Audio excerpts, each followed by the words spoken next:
Hi, welcome back guys. This is your friend, the What If Guy, back with another fanfiction. This is the first part of What If Issei Fought Dark Dragons. Now before starting, please give this video a like, and subscribe to the channel if you want more videos like this. Now let's get into the fanfic. Today will be marked by a historical event on the scale of the entire underworld. Jigger Sitri, known as the Wyvern of Winter in the times of the Great War, will position himself again as the demon with the title of Leviathan. The news did not take long to spread as soon as that old war hero left the comfort of his retirement to resume a role that at the time delegated to his eldest daughter. Some looked at this as a beacon of hope after everything that happened about 5 years ago, during the great battle that took place between the three factions, led by the DXD group against the sickest and most dangerous subject they had faced to that date, Rizum, Riv, and Lucifer. It was a great celebration to have ended their threat and to have defeated and limited several of the dark dragons under their command. However, the loss of certain important characters for the three factions still caused havoc that were resented today. This shelf has been unoccupied since the loss of our former leaders in the last war. Jigger Leviathan becomes the only one suitable for this position since, although there has been talk of names like Hyoto Issei or some of the other members of the DXD group carrying the title of Lucifer. Thanks to his natural talent to direct and be one of the most outstanding characters of this generation, they are still young enough to carry the position that. Oops, so Jigger-sama finally did it. A certain subject of strong complexion, dark blue hair, and youthful but rigid and firm face was in the company of one of his servants, both sharing a drink to rest from what was being one of the greatest crises of the underworld since the loss of the original daimyo. He, as the future heir of the House of Baal, was obliged to contribute his grain of sand to try to solve the problems that had arisen around the post-war against Rizum. A war where the losses had been too many and the alliance between the three great factions was not enough guarantee for the society that they ruled. The cast of aristocrats outside the combat looked at the current situation of the underworld and the sky with bad eyes, and the social discontent did not take long to be present. "It seems to be like that, master," answered Regulus, taking from his jug and looking somewhat thoughtfully at the screen where the veteran black-haired gave a few words to the audience, trying to impose his leadership. It must be difficult to take back the position he had left to his daughter. Yes, the loss of Serafal Sitri was one of the most painful for the underworld, along with that of Surzich Gremory and Azazel de Grigory. Indeed, but we have to stand firm to overcome this situation. He understands, Riaz and Sona too. The blue movie gave a deep drink to his drink, looking at the bar with a certain melancholy. They are still carrying much of the burden. Clan Gremory and Clan Sitri, around Riaz, she and several of her subjects as upper-class demons were also forced as members of DXD to help rebuild the damage left over from the battles 5 years ago. It was difficult for them. But the worst part of the situation was being borne by Sona Sitri, with her father having to resume his old title to prevent society from falling apart completely. Now she is the only Sitri apart from the mentioned alive. Had to take command of her clan as soon as possible. Unlike her friends still had her parents to alleviate her situation. But that did not mean that now the pressure of the missing charges would fall on them. More about Riaz in this aspect, since Milica's was the best option to take the leadership of the Gremory clan, while she in the near future, if the situation did not improve, she would have to take the place of her brother. Sariorg thought about it in detail. He also had to take on a similar responsibility, but the weight he was putting on both girls was something he was worried about. "Well, let's go home," ordered the leader of the House of Lions, getting up, taking his coat, canceling what was consumed, and leaving a modest tip aside. He left the place with his pawn behind him, walking at a safe distance. He looked somewhat indifferent at the panorama of the peripheral streets of Lilith. Several years had passed, and the resentment of the population was still seen for the response of their leaders to the indiscriminate attacks by the evil dragons. Hell has broken loose. How many more will we sacrifice? Children of Lucifer, may you rot in the depths of hell. Both king and pawn looked sideways at a group of rebellious teenagers grazing the walls of some alleys with these messages. Thinking that they were immersed in their childish anarchy, they were already somewhat tired of dealing with the demons that came to recriminate the destruction of war. The bomb had begun to brew since the invasion of Rizum and his lackeys to heaven. When it arrived at hell, everything was for the worse. It was true, they owed their security to the DXD group, but social anarchy was an evident result of the hundreds and thousands of families who lost members of these, as well as some demonic castes who did not see with good eyes like all this. It began to gestate long before that, more precisely when several demons rose in revolution in the attack after the death of the Securiute. The moment when several human users of sacred gear of the Longinus type had erected an attack against Lilith, and as a consequence, many disgruntled servants and some greedy demons saw in this an opportunity to take power. The Securiute, that great hero, the one who defeated Rizum with his friends and with this prevented the world from being destroyed, despite everything. What was preventing the social explosion was precisely his presence. That of the hero who did not stop exalting the demonic society, thanks to his devotion to the daughter of the Gremory, although for a long time his change of commitment towards the daughter of the Sitri was well known to all. Although the outlook was not encouraging and everything seemed to be on the verge of chaos, that did not cloud the senses of both beings, who, being already far from the urban area, felt how there were four presences that followed them. Lord, Sariorg slightly fixed the collar of his shirt as he continued walking. Regulus also looked at the side sideways. Apparently, for a while they were walking, those shadows stopped moving so subtly. "Well, that's fine," shouted the blue movie, taking off the jacket he was wearing and throwing it at the side. "I don't think you who are following me don't know who I am. So save yourselves the work and show yourselves." For a while, there was only silence while those presences were disguised even in the shadows. This, as an attempt at frustration and contempt, made Sariorg, without any contemplation, throw a powerful fist at his side, causing the shock wave to cut the phantom path of one of the persecutors with the explosion of the front of that wall. The shadows stopped dancing. "Now if they are going to decide to leave?" asked the blue movie, cracking his fingers and looking at his pawn, making him nod, preparing to go in his full form if necessary. The reaction of his master was not for nothing. Those who were watching them didn't seem to be just any. "Okay, son of the house of Baal Tuganas," finally heard as an answer, making one of the presences around him present in all his form. "But since you are demanding that I introduce myself, I hope that you will also have the cordiality to attend a request of mine." Both Regulus and Sariorg narrowed their gazes at the subject who had just appeared. The persecutor was a tall subject, exceeding 2 meters in height. However, he was considerably thin, at least the width of his arms gave that impression, and the shapeless part of his white cassock hung, one of which was crushed and covered by an armor that, by its size, contrasted with the anthropometry of this. His silver breastplate had a red sphere in the center. It held exaggerated shoulder pads that extended to the side, closing like 2 curved jaws. Its protection around its waist and back was just as thick as its shoulder pads, giving it a strange appearance. Though while this was remarkable, what caught the attention of both demons was the invader's shade of blonde hair and green eyes, as well as the 10 white wings that extended on the back of it. "An angel?" asked Regulus monotonously. By the number of wings, he was an angel of rank seraphim. However, it was the first time he looked at this. He had already had the opportunity to see the court of Michael and the others, although these had very similar facial features, unlike those that denoted a certain peace in their eyes. This, despite having his face covered from his chin down, showed a cold and penetrating look, hardened despite his young appearance. "Who are you?" Sariorg asked, identifying the aforementioned as a potential threat. "It's rude to demand someone's name without properly introducing yourself to the house of Baal," replied the blonde in a soft voice in contrast to his appearance. "You call me son of the house of Baal. It is obvious that you know who I am, so save us the formalities." Sariorg countered by putting himself in battle position, ready for anything.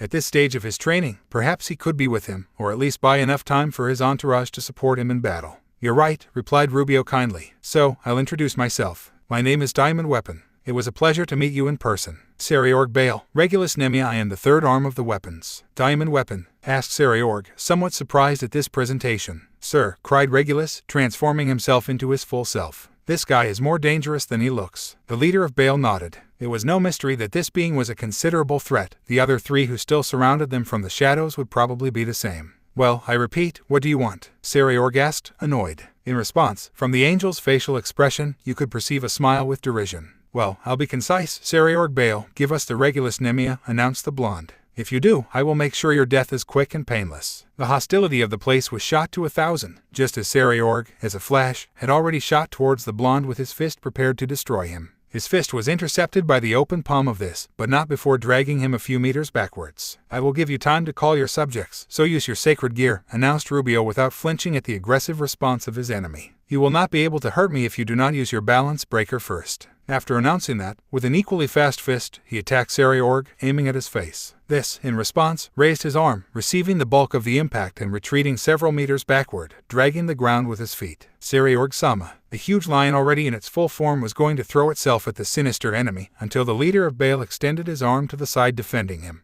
"Regulus, calm down," he announced, making his servant stop. "We have to think about how we are going to solve this situation." Sariorg gritted his teeth, feeling the cold burning in his arm, a sign of a broken bone. "This is serious, it's too serious." Gritting his teeth, he was preparing to go with everything. He could not put the people of the place at risk, and surely his entourage would have already felt that he was in danger, and they would not delay in going to support him in battle. If this was only against an enemy, it would be fine. However, the other 3 shadows did not delay in making an appearance as well. These were located on the side of the seraphim. The son of Baal swallowed heavy saliva to see that the other 3 were not different from his other companions, their complexions, their armor, and likewise, the fact that they were not only angels, made him understand that he was in a situation that was too serious. "What the fuck are you, and what do you want?"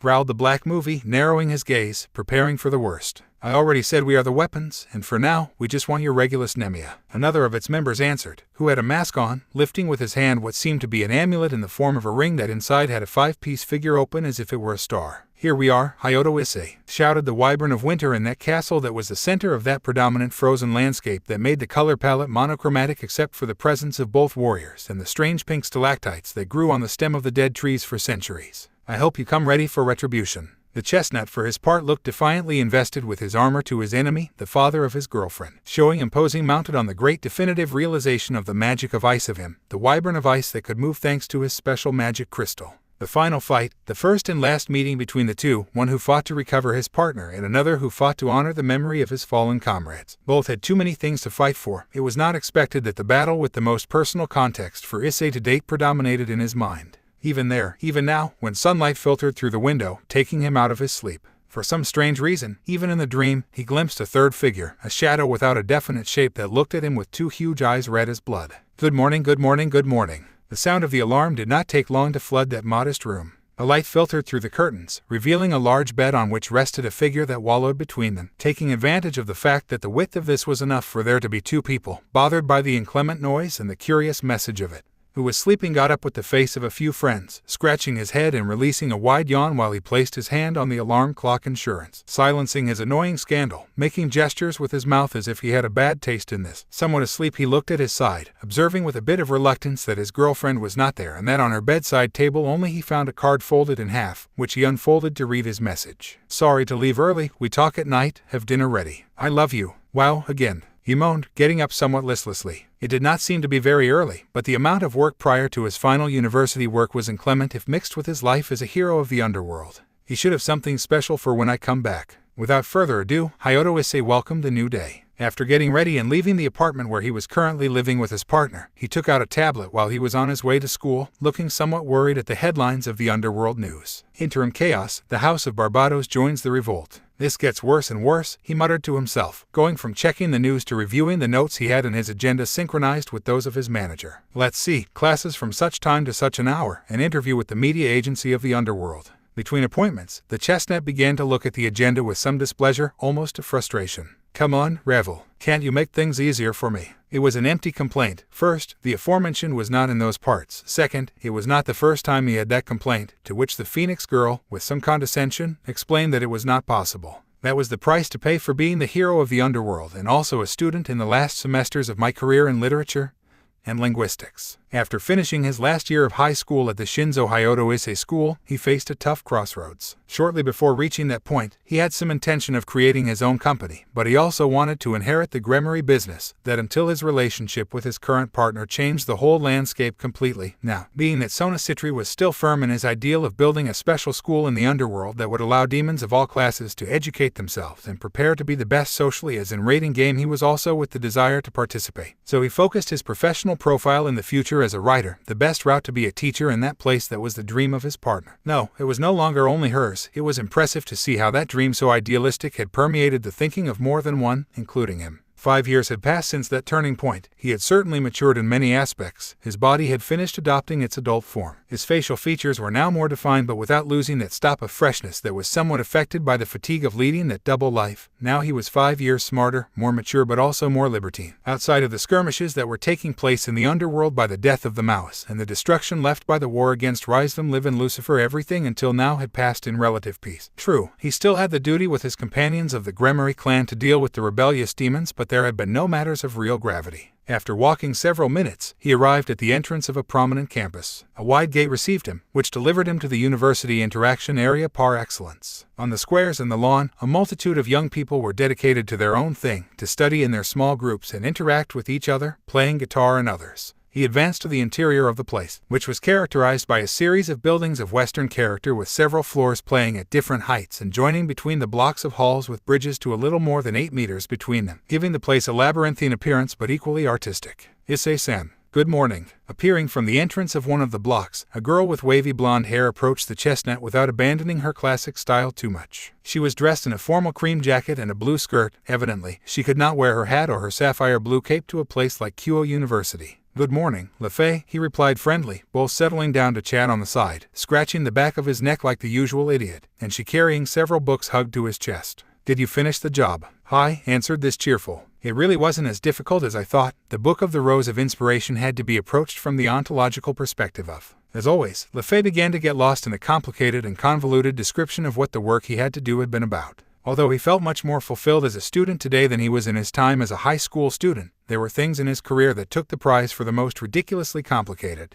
He felt more foolish seeing how his contractor talked about the subject with the freshness and development of a professional in the field. Yes, the time of the magical contract of both would almost be fulfilled, where Lefay was the contractor of Issei's services as a demon as part of his obligations to ascend social position in the underworld. This position had made the magician in the profile of the human world opt for the same career as the Red Dragon to be able to do her experiments with him in the most subtle way. If both were always together, they would confuse them more with a courtship than with a complex and esoteric magical pact. And that's what it was all about. I hope you understood, Issei-san. Clear as water, answered bitterly the chestnut. He did not understand much, but apparently his partner, as always, would highlight much more and show that he still had a lot to work on. Yes, his academic average was not the highest, but he was not stuck to the average, so at least he knew that he was not developing badly, and at least it was taken into account by the directives of the same. A fun change from what happened at school, where almost everything was handled by the student council. Then shall we enter? Or hasn't he had breakfast yet? Asked the smiling blonde, making Issei sigh. Yes, I have breakfast. For now, I don't want to have a problem with the teacher, so let's go in. Luckily for him, although there was no longer such a heavy influence on the part of the protectors of the city, one or another control of them towards having certain facilities compared to the standard population of this. A clear example was that both were always in the same classes, which is why the magician already knew when her companion and covenant demon was pensive. At that time, although he would not limit himself to asking anything, probably the topic that had him thinking was the one that had been mentioned to him some time ago about taking the big step. When leaving classes, both were going to a square attached to one of the blocks of other faculties, meeting point of them with other of their classmates and friends. One of them was already there, sitting quietly with a few books in his hands and with glasses on. Issei still did not finish getting used to seeing a good friend of his with those pints. I, Saji. The blonde turned to look at the chestnut, raising his hand and signaling them to sit at the table where he was, a simple piece of metal furniture with an umbrella that made a comfortable parasol. How are you going? Hyoto, Lefay-san, hello. Respectfully greeted the wearer of Vivitra to the magician, while with Issei, it was treated in the most informal way. The years passed, and that character with women did not change in either of them. Something somewhat more hilarious happened with the former member of the student council, whose relationship with his two clanmates was already something public. It was something complicated to hide when Queen Citri found them in the middle of a trio in a place that was not exactly the most suitable for showing affection. They had to be thankful that it was Tsubaki who found them with a little modest phage in one of the halls of the university, and not the directives of this. I can't complain, replied the chestnut tree wildly. Well, you seem to be dead, brother, added the blonde, causing Issei to smash his head against the table. No, seriously, I can't complain. If I complain, Ravel and Lefay will kill me. For Saji, the panorama of his friend was not surprising. It was obvious that school was not the university, and trying to join both lives, that of the demon with the human, was a challenge that few could achieve, especially when he was also claimed so strongly by the laws of the underworld, not as a criminal but as a political figure. Yes, his friend was playing as a bastion of the morality of the underworld. It was one of the few things that was preventing the rebellion, along with the promotion of Jigger Citri to the position of Leviathan. However, he is a good friend. Hey ha ha ha. He took the opportunity to laugh at his partner. He did not do it with bad intentions, but that is what their friendship was about since they remembered. Keep laughing, degenerate pervert. Fuck of 402. Before that title was given by the chestnut, the blonde changed his jovial expression to one of shame. Don't remind me, muttered the frightened blonde. I don't think I can recover from that fright. That happens to you for hot, pointed the chestnut, crossing his arm and looking sideways at his friend. Issei-san, said Lefay, cutting through the atmosphere with a sneaky cough and closed eyes. I remind you that you are also known to be a hot pervert more than Saji himself. Yes, but at least I do not intimate in the salons, degenerate. You bastard. Both were already going to throw themselves on each other, only that they were separated by the magician and by another person who had just taken. This time the last president of the student council of Kyo Academy and an honorary member of the current one. Saji, what did I tell you about trying to hit Hyoto? Yura asked annoyedly, holding the blonde man by the collar of his shirt. What can I only do outside the university? He asked languidly, being released by his friend after the answer. Exactly, she answered, crossing her arms and turning to look at the chestnut who was to greet her. He simply raised his hand. He knew that she would never reciprocate the greeting. There had already been too many fruitless greetings to date. Yura-san, good day, greeted the magician, making a modest agreement. She had also long stopped asking about the Osk character of the Citri for Issei. She did not know much about the incident between both houses, so she did not feel the power to delve into or comment much on the subject. Then, Hyoto, what plans are there for today? Media agenda or fighting demons? The second. replied the chestnut tree, leaning against the table. There has been a small group of rebellious demons doing theirs around the city, as Butchu has been busy with the underworld. Akino-sen has coordinated the operation so far, and well, tonight is the time of the raid. I see, replied the blonde, smiling languidly. I would tell them that if they needed help, but I don't think a group of rebels is a problem for the hero of the underworld. Have a good time. Ha ha ha, very funny, replied sarcastically the chestnut, looking to the side, attracting the attention of his friends with his behavior. Aren't you too dark today, Hyoto? Asked the blue movie, somewhat intrigued by the discouragement of his most detested companion. He simply turned to look at her sideways. Something has been haunting my head for a while, he muttered, leaning back in his arms and looking straight ahead. I don't want to tell you for now, it's a secret I want to keep. Brother, no offense, but your secrets are usually those who everyone, commented Saji, amused, and it was true. When it came to secrets regarding him, the first thing that came to mind was the subject of his secret courtship with the Citri, something that was still marked as a scar in most. The worst thing was that his secret revolved around Sona Citri too, so he gave an amusingly raw touch to the situation. You're never going to forgive me for that, will you? No, replied the blonde in a serious manner. Not even remotely, added the blue movie almost without giving importance. Again, the head of the chestnut tree crashed against the table in a defeated way. Issei-san murmured, amused but nervous for the magician to see that typical behavior of when he tried to think of something that surpassed him. She, of all those who knew him, was the only one who knew the current secret of the chestnut tree and why it surpassed it greatly. It was not easy to try to reach something as intimate in a situation as raw as the current one, but he wanted it, he felt prepared, and he would soon graduate. Night fell in a small sector adjacent to the city. The murmurs of the numerous creatures merged among each other, generating an annoying but almost inaudible cacophony. The presences were enough, and that made the situation careful, so thought Issei, so thought all his companions who were positioned to enter combat. There must be 20 or more. Who made the first observation was Yuuto Kiba, who was dressed in a fairly formal outfit that somewhat imitated his middle school suit. His hair was now shorter except for the locks of the front, and like his best friend, now that his features had settled with the passage of the 20s, in his hand rested one of his sacred demon swords. For the situation, it was not necessary to go with his special swords. Why are there so many now? This time Kaneko approached. Now she was taller, and her body had gained a more mature nuance by adopting forms similar to those of her sister. Only in contrast to this, her typical cold character predominated.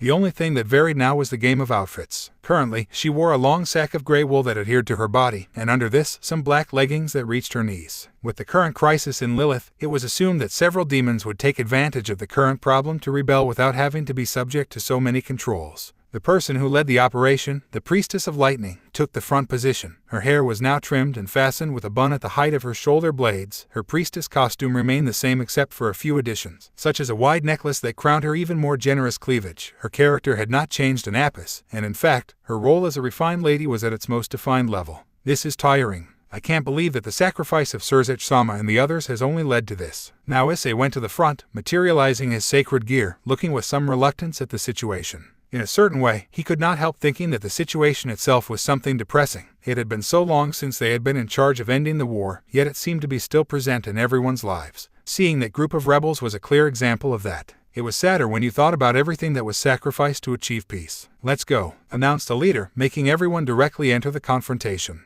Since teenagers knew that work perfectly, they had been the target of numerous ambushes and different types of traps. Curiously, the level of the rebellious demons was never higher than theirs when they were young, so those kinds of encounters against them almost always resulted in the same result. Bastard.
The whole Gremory group, Zenobia, Gasper, Rosswise, Asia, and Rias herself, were no exception. They were all demons of absolute war potential, and the Citri group did not lag behind them, so the uprising always ended in a single result: absolute destruction. Explosion. BOOMMM. The fights were no longer going on scales as devastating as before. In fact, although many things were being presented regarding civil unrest, at least the treaty of the three factions as well as the agreements that arose later with other mythologies made the battles against gods and other beings of the higher plane a thing of the past. Sons of bitches. The only rebellious demon alive continued to disappear his sword, fixing his suit and sitting where his hairstyle was in order to address his friends with the smile of a soap opera actor. It seems that if there is general unrest against us in some castes of the underworld, it would not be surprising that among the people residing in heaven there is a similar situation. Irina-san told me that it seems to be so, Aquino added somewhat thoughtfully. Even with the sacrifice of Michael-sama, in heaven it was felt that this union with the demons and the fallen angels was the cause of everything that happened. Let's leave the subject here for now, interrupted Issei, drawing everyone's attention. We did what I had to do at the time. If it were not for us, for Surzich-sama and the others, everything would have been destroyed.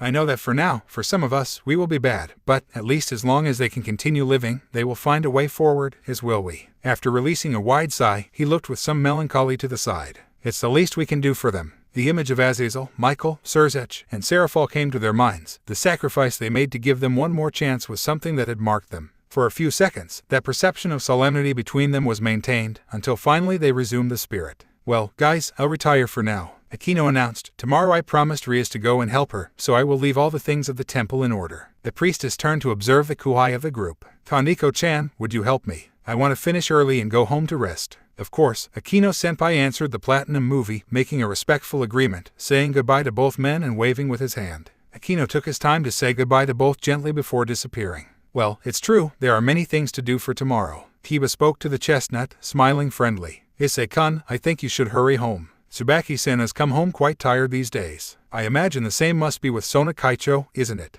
The chestnut nodded. It was curious. He never thought at the time that the little prince of the school and the right hand of the student council were a couple. However, that was a low-profile relationship similar to his at the time, so Kiba, appealing to his friendship with Issei, was the only person he had told about their relationship. Since both Sona and Tsubaki were almost like sisters, it gave them some familiarity between the four of them, the pair of best friends with that of best friends. You're right, I guess it didn't take long to arrive. Without saying much more, both boys said goodbye, bumping their fists. We spoke, then gallant. Issei-kun, I've already told you not to tell me like that, answered the blonde with a languid smile and an awkward blush on his cheeks, which always scared Issei, so everyone did not delay in taking their path. Fall and deep night, Issei walked through the streets of the city in the direction of his home. This was no longer the house where he grew up with his parents. Currently, he was living in a small apartment apart from his partner, which is why the huge house where the Himoto lived currently worked as a hotel. And all the members of the Gremory group who lived there, only Rias and Asia, continued to live in that place, being considered the beloved daughters of that jovial marriage that were the elder Yotaros. The rest had dispersed throughout the city, meeting almost always when the situation required it or when they themselves planned it.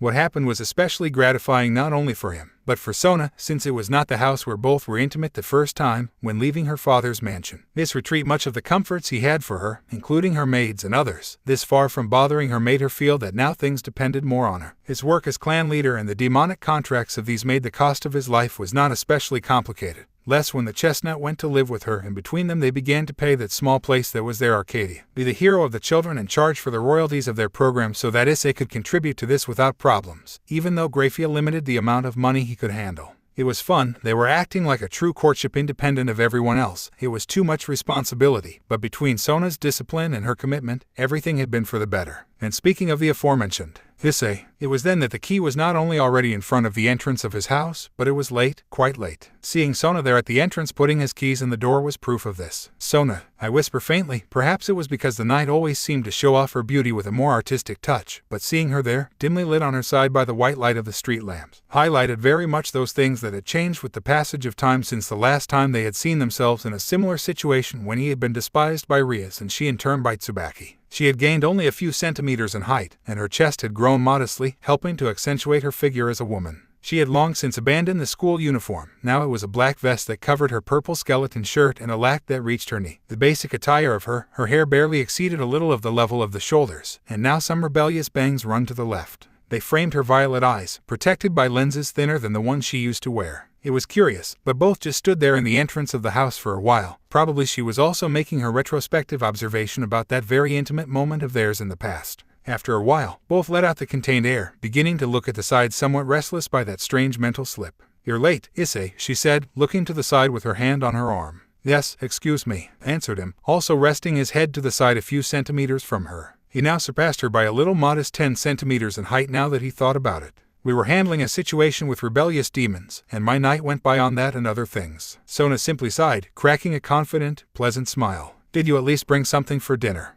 In response, the chestnut tree held up a bag with different containers from several restaurants. "For tonight, we choose whatever. I would appreciate it if you woke me up when you got up. It is not pleasant for me to wake up without seeing you next to me." "Understood, I will do it then, Issei," answered Sona, opening the door, allowing both to enter and begin to settle. Despite doing so in the past, many times both arrived too tired to settle in the dining room to dine with due education, so their place to dine was in the room of both. After doing so, Sona proceeded to bathe while Issei changed to lie down to sleep. A black pajamas consisting of the diver and the sweatshirt was all he needed to be comfortable in the comfort of his bed. However, he knew that it was not necessary to fall without first doing one last thing. As a preamble to this, the Citri came out of the bathroom freshly bathed, barely covered by a long button-down shirt and a black hot pants that slightly covered her privacy. Despite having taken her time under hot water, the expression of tiredness and tension in the violet oji was still heavy. However, this was not an impediment for her to dedicate a smile to her partner. "May I know how much you watch?" he asked jokingly, to which his partner sighed, dedicating a pleasant smile. "Still, you ask?" Yes, about 6 years could have passed since the beginning of their relationship,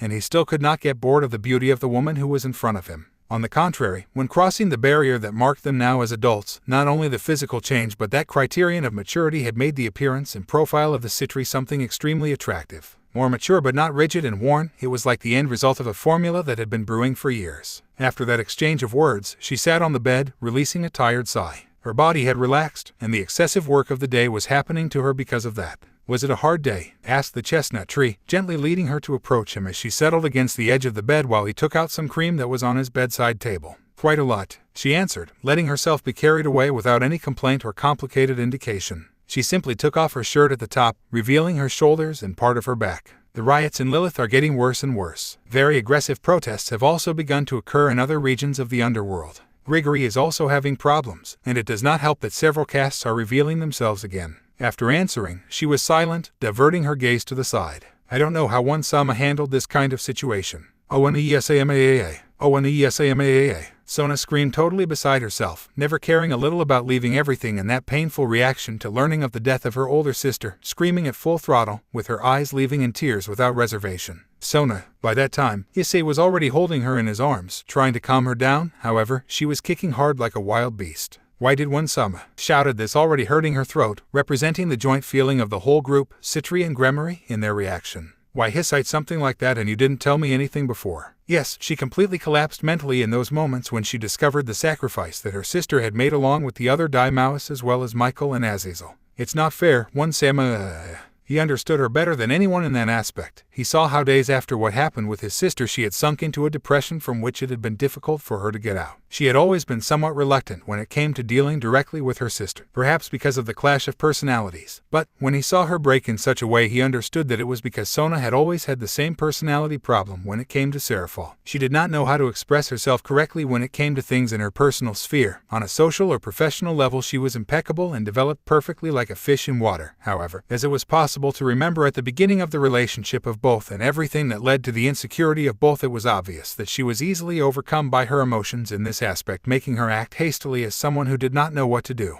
"You shouldn't put so much pressure on yourself," suggested Issei as he scrubbed his hands to work on his girlfriend's shoulders, eliciting a pleasurable moan from this. "I know Serafal-sama would be proud of you. It's only a matter of time before you can handle things like she would." Yes, she was aware of the tremendous stress to which her partner was subjected with everything that was happening. The revolts of the underworld, the pressure of this on the empty positions of the Daimauis, and everything that this happened, even taking her to the point of momentarily stopping her university education to devote herself fully to helping to take the situation in the place where she was born. That's why Issei had adopted a routine at the end of certain days of the week, to take the time and the annoying and at the same time happy work of giving his partner a relaxing back massage. This was not loaded with any kind of double intention. The only thing he was looking for with this was to give a small placebo and prize to his girlfriend for her hard work. It was incredible how much a gesture as simple as that could do for her. Her smile gradually began to gain strength with each movement of the chestnut's hands, and the tiredness and tension momentarily disappeared from her being, allowing her to rest and relax by closing her eyes. After a few minutes just like that, Sona took some initiative, lying facing the bed, taking off all the shirt and being nothing more than hot pants. Issei followed her movement, adding her lower back and waist to the area to work. Sona whispered, sighing with a sigh of relief with a gesture of peace that she could only afford in the privacy of her home, one that she only showed her partner in the privacy of both.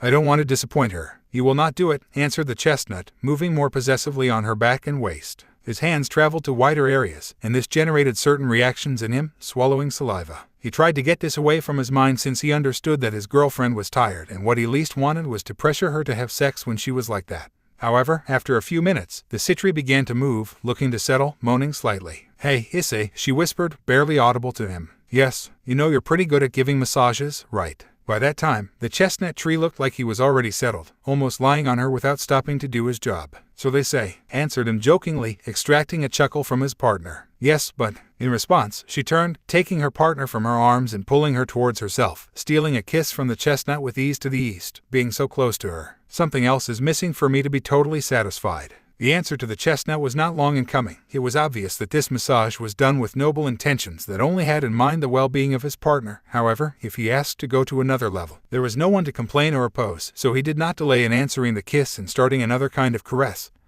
Some that made their pajamas and their partner's hot pants cumbersome. And that has been the day so far, Akasen. A few hours later, after intense action, the chestnut tree was on the desk of his room, which had a considerable disorder for books piled and folded photocopies as well as his tablet reviewing any information that could come from the university, a moment that his mother took advantage of to call. Wow, I'm glad to know that you have done well. Issei would appreciate that you pass more often by the house, and that, by the way, suits Sona-chan to have dinner with us. I'll tell you to spend this weekend, is that fine with you? Behind him, Sona in bed was already fast asleep, with a gesture of total satisfaction. More than perfect, tell her that Oka-san misses her. I need to see the woman who finally put my Issei-chan on the right track. Good night. Cut the chestnut with a nervous tick in the eyelid before the jocular comments of his mother. One of the many things that had not changed in years, although it had also been a considerable amount of time since he had matured a little in that aspect. They still reproached him for his perverted degenerate tendency, and in turn, when they met his son's partner, they did not stop throwing him out. Flowers for controlling the trends of this. He laughed quietly. Apparently, his parents still thought that he would never settle down, and curiously, that was one of the things that was stealing his sleep at that moment.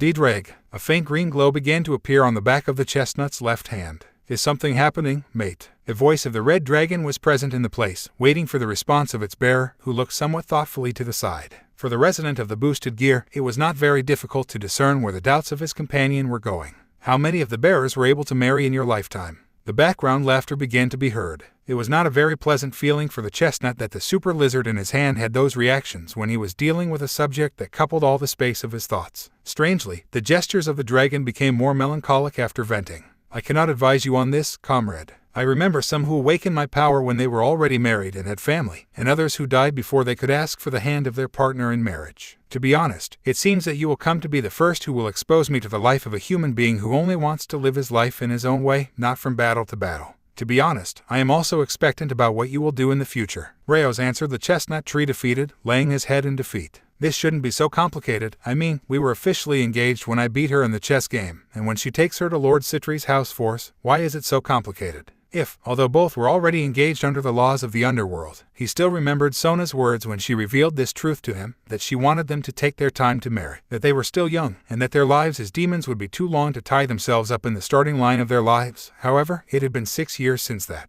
He had run a lot of water under the bridge, and between the end of his career and other things that were happening, he felt ready to take that step, but how to do it? Issei-san, remember that this is the most important moment in every woman's life, LeFei said, leaning back toward him with one hand on her hip and the other outstretched, pointing at him. It has to declare itself in a perfect place, orchestrating everything perfectly, you know, an ideal place, an ideal dinner. I would say a dinner on the beach where you kneel and... I did not remember much more. The truth is that with the single beginning, I knew that it was bad enough because memorable places had both. Which of them to choose? More important than that, what would I do in that place when the time came? There were so many things that his mind scribbled when he tried to articulate all the little details that he would have to put together so that everything came out of his mouth. Taking him out of his derailed train of thoughts, an email from the university arrived especially late. Normally, these were addressed to the entire student population. However, this was established only for his email address, and when he opened it, his impression was quite large. The situation was tense. Sariorg never believed in his life that he could see himself reduced by his enemies in a matter of minutes, even when the golden armor invested him and Regulus himself brought all the power he could offer him. Wretch, roared with his hanging and inert arm while he bore his own weight on his knees. For his part, his four enemies looked calm and serene, they did not show a hint of tiredness. I thought you would last longer on your own, son of the house of Baal. He spoke of a diamond weapon with a certain hint of pleasure on his face. You have been a disappointment. Now he pointed with his gaze to someone in his group. This time, it was a being in black armor, smaller than his. The honors are all his. I understand. The being that entered the scene was limited only to raising the amulet that the seraphim of the group previously carried in his hand. Chorus Mortis. I whisper faintly, and as I do so, something inside the black movie reacts negatively. No, not inside it. Regulus. For Issei, it was strange to be in the office of the dean of his faculty, much less without Lefay accompanying him. He had never been in that kind of situation before. Although he had had to visit that ostentatious but rigid office that had its own integrated kitchen and others on previous occasions, it was the first time he entered that place at the personal request of the same subject. He missed most of it, but because of the character of the message they had sent him. Mr. Hyodo, stop by. The dean's secretary pointed out, taking him inside this, in a seat in front of the desk of the mentioned chestnut, while the one who had called him appeared. He looked somewhat impressed at the number of titles that he had on the wall hanging behind him. Wow, your fees must be expensive. After saying that, behind him finally came the highest authority of his faculty, causing him to stiffen immediately, begging heaven that he had not heard the thought that came out in the midst of his boredom. To his relief, the old man was right to sit down and settle down. Mr. Hyodo, I'm glad you're here, greeted the old man, extending his hand, a greeting politely reciprocated by this man. Good morning, greeted Issei. In the email I received, I was told that I urgently needed Mr. Dean. Can I ask what I was requested for? The old man smiled gracefully as he noticed the boy's tension as an invitation to relax. You see, some time ago we were doing an internationalization program that gave good results. Our university has begun to be recognized all over the world, and we have had student exchanges with Europe and America. After a pause, the old man dedicated a serious look to the chestnut tree. I call you because your average is adequate and you are known to be skilled when it comes to developing socially, and it is what I need to help the integration process of one of the students who arrived recently. Obviously, this confused Issei quite a bit. What does that mean? In response, the old man passed Issei a folder with the academic record of the girl mentioned as well as a photo of her presentation. The girl's name is Zinnia Macwil. He began with a serious temper. She is a 19-year-old transfer student from southern Italy who is about to finish her undergraduate degree and has been selected by our sister university to be part of our program. The reason we call her is to take care of the process of integration and induction of her into campus life, to know the university, and to relate to Japanese culture from the hands of someone trusted by us. After saying that, the dean released a deep sigh. Normally, we would entrust this to someone from the ethics team of the university, but this girl has an IQ higher than 200 points. She is a genius consecrated in all the terms of the word, so her personality tends to be a bit difficult to handle for a culture alien to its own. That gave Issei the guideline to understand one thing. The faculty wanted him to babysit the new student, and apparently this was a problem girl. Damn, understood, I will collaborate in what I can, answered with some disappointment the chestnut. He already had enough things in his head so that now they slipped an obligation of that style. When does Macwil-san arrive at this university? A twinkle appeared in the dean's eyes. I arrived about an hour ago. That statement was enough for the chestnut's eyebrows to arch in confusion. Allow me to accompany you to the ethics center. At this time, the lady must be finishing organizing the last documents for the exchange. Without saying much more, the old being stood up, placing both fists on his back and walking parsimoniously. Issei, following the indication of his superior, got up and followed him closely. For him, it was something strange, everything that was happening. Why is there so much interest in the reception of the transferred student? And more precisely, why had they asked him punctually to do the induction when the university had an office dedicated to just that? The calm and silent step of the teacher did not help him much to clarify any of the doubts he had. When he arrived at the waiting office on the ethics floor, he finally found the person he would have to take care of for just over a week. Miss Macwil, good morning. Leaning against the crossed wall of arms was a girl with a dark complexion and straight hair black as coal, which reached a little above her shoulder blades, crystalline blue eyes that framed her subtle but bright smile, not more than 6 meters, but her slender figure highlighted that in itself she was already finishing maturing physically. At that time she was dressed in a tight black shirt and a cream-colored scarf bulging over it, thick cream-colored shorts more typical of a globetrotter than the masterful student that the dean proclaimed, more when her attire was complemented by braided boots and long white socks that reached above her knees. Good morning, Mr. Dean. The greeter is respectfully accommodating the teacher and then addresses the chestnut while giving him a more radiant smile, almost as if he were pleased. You must be Issei Hyodo-kun, it is a great pleasure to meet you. Evidently, the chestnut felt somewhat nervous before such formalism on the part of the girl, not to mention that she was a beauty of dark complexion, something that she did not usually see much in her environment. Equally, it is a pleasure to meet you, Macwil-san. Please, Zinnia will be fine, I'm not very good at handling formalisms. Issei, somewhat surprised, scratched the back of his neck under the watchful eye of his kuai. Does this girl really have trouble relating to people? The first impression is quite the opposite. It was true that her clothes may not be the most common to walk around a campus, but at least in appearance and behavior, she seemed to be a girl who could become popular for her beauty and development with others. Well, Zinnia, as you command. I'm glad to see that they got along so well, added the dean, happily placing his hand on the shoulder of the chestnut tree. Issei, I count on you. I hope you are the tutor. I hope you will be for Miss Macwheel. Now the old man was addressing the new student. And you, miss, the university expects great things from you. I hope we will also meet your expectations. I hope the same, answered the girl, being silently dismissed from the place by the old man who resumed his daily work. While Issei and Zinnia began to walk through the different corridors of the university, the brunette walked calmly with some parsimony, while Issei looked to the side somewhat restless before the uncomfortable silence. Well, what do you think of Japan so far? To answer the question, the girl looked at him with some curiosity before his strange shyness or nervousness. It hasn't been bad, he answered calmly. I arrived 3 days ago, organized the place where I will live, and also rented a small place for my cake shop. Cake shop? Asked the chestnut tree, somewhat intrigued by that. Yes, I'm fascinated by baking. I grew up making cakes for as long as I can remember. I answered this jokingly with a chuckle. For a while, the talk was directed by those directions. Rather than wanting to know about each other and the reason for certain tastes, the pair of students had spent the bulk of the first hours talking about any topic. For Issei, it was important to know why they had put him with a babysitter, and perhaps listening to her chat for a while could get the idea of certain things. But there was really nothing strange about her partner. She was a cheerful girl, somewhat outgoing beyond her appearance but quite focused and with a mature profile. It was curious how much of the morning was spent simply sitting at a table under an umbrella. Noon was close, so the black movie got up from its seat, stretching a little. Well, I'm bored. What do you think if I invite you to some desserts? Asked this kindly. My cake stand is a 10-minute walk from this place, if you don't mind walking. No, that's fine, he replied gladly, getting up. In fact, I also wanted to stretch my feet a little. Without saying much more, both began to leave the university in the direction of the commercial district. It was curious, but although he was a somewhat recognized figure in his faculty, he did not feel the attentive gaze of his classmates on him, nor at any time had Saji or any other person he knew appeared. Well, we arrived, announced the black movie, looking satisfied at the entrance of his premises. This already had the banner of the entrance installed with lights and others, as well as the facade, giving the impression of being a sophisticated but friendly place. I did not delay in taking out the key to open the door of the business. Quite, replied the chestnut, intrigued, but why was it closed until now? Because I'm the only person who works in this place, he replied, jokingly opening the door and inviting you to go to the chestnut tree. The service opens at 3 o'clock in the afternoon, when my classes end. The place inside was no less work than on its facade. It was a relatively small pastry shop with 4 tables each with 4 chairs, a counter full of different colorful sweets, a milkshake machine, and others, and behind this, a door that could be raised was the entrance to the kitchen. Take a seat, invited Zinnia to the chestnut, who neither short nor lazy obeyed, and after a few minutes he saw before him a tray with colored muffins as well as 2 chocolate shakes. I hope you like it. Thank you. You should not have bothered. Yes, the guest tray was quite ostentatious. It was assumed that it was one of the most expensive menus in the whole place, and that she offered it so free was a rather kind gesture. It was difficult not to get nervous in such a situation, much less when the taste of these was quite strong but delicate with her mouth. A delicacy. Oreo, this is delicious, exclaimed the chestnut tree in amazement with the piece of dessert in his hand.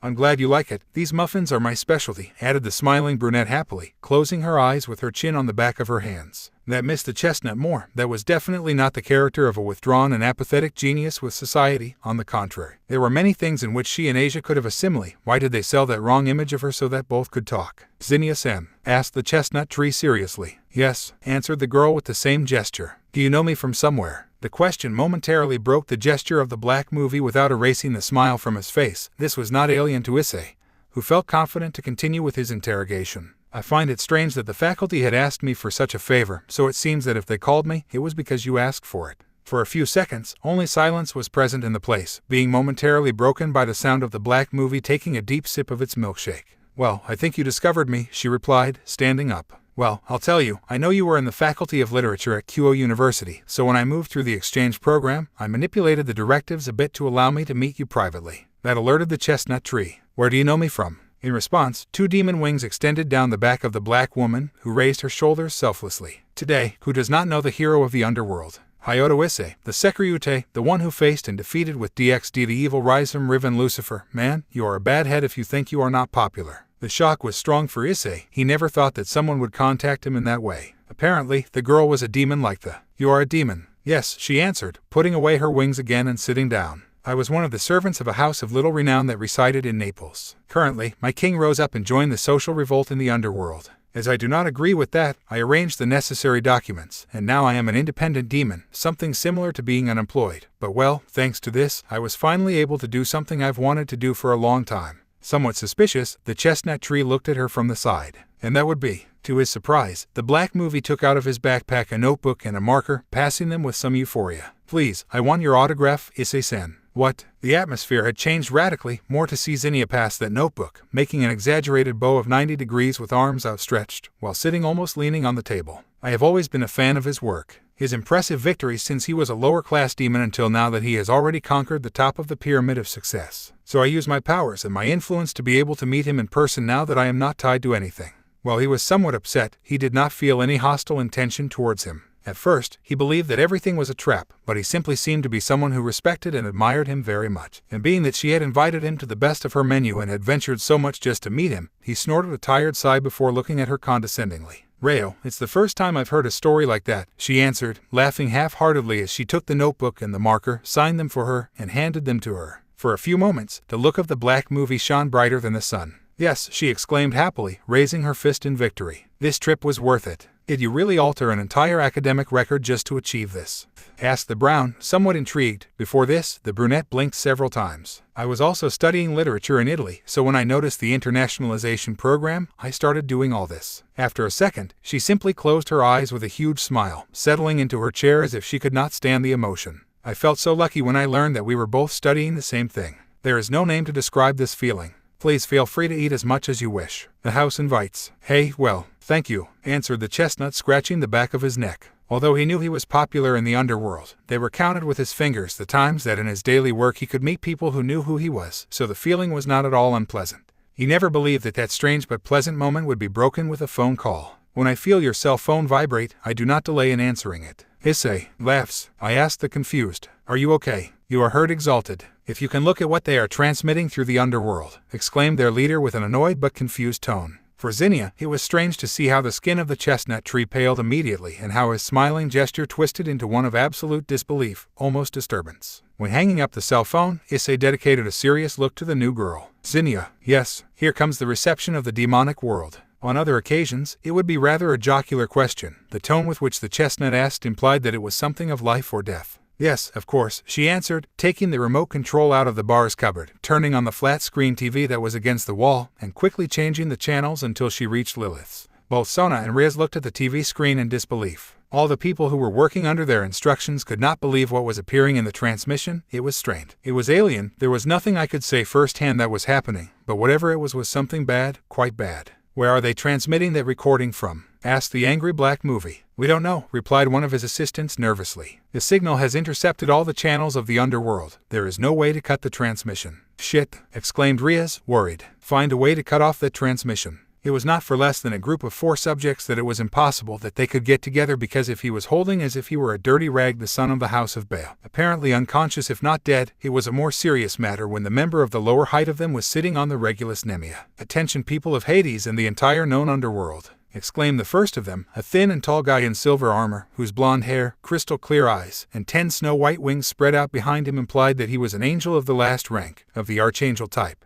This is a message for all non-believers of this absurd situation in which we are now. We have witnessed all the misfortunes that have befallen us so far because of the bastard son of Lucifer. This time the speaker was a subject in black armor, with features similar to those of the archangel, only instead of white wings, he erected on his back 10 black wings like the night. An angel fallen to the level of a cotter. In our memories are all those bloody memories that have remained of this last war. We have lost many of our loved ones, not only angels, demons, vampires, all supernatural beings. We have lost too much at the whim of a few. Until late at night, nightmares about this have invaded our side without mercy. All eyes of the underworld were on that group of 4 subjects. Their thoughtful words about what was lost during the war against Rizvim were something that attracted. However, it was the traits of the members of this group that were catching everyone's attention. But the sight of a slender woman in a blood-red dress and crimson armor, with purple hair and bangs running to the side, honey-colored eyes, and her pronounced fangs next to her broad bat wings, attracted general attention. Both the leaders of all factions, like Rizvim, and that irresponsible group of DXD have set the world on fire, crushing us all only for their ridiculous personal conflicts. In the past, they made their decision, and because of them, we are now eternally condemned to resent the aftermath of a senseless war that only sought to benefit a false alliance between heaven and hell. It is obvious that something like this would end up generating internal conflicts. It is not surprising that a deranged, wretched person tried to play with powers beyond his knowledge, as was the Beast 3Exa. The current decadence of our world is their fault. Riaz and Sona looked with repudiation at the four. Apparently it was another group of troublemakers. However, these were especially dangerous. I just want to tell you one thing. The one who spoke was the last member of that group, a woman somewhat shorter than her companions. She is unlike them. She wore a mask next to her green armor that completely covered her face. From her back were erected 10 demon wings of considerable size. We are here for you. The blame for all these misfortunes that have happened so far is from the stupid leaders of each faction as well as their sad aristocracy. The latter drew groans from all who were watching the broadcast. Our intention is not to discriminate against those who are reincarnated or who are pure blood. We are all blood brothers with a world to protect.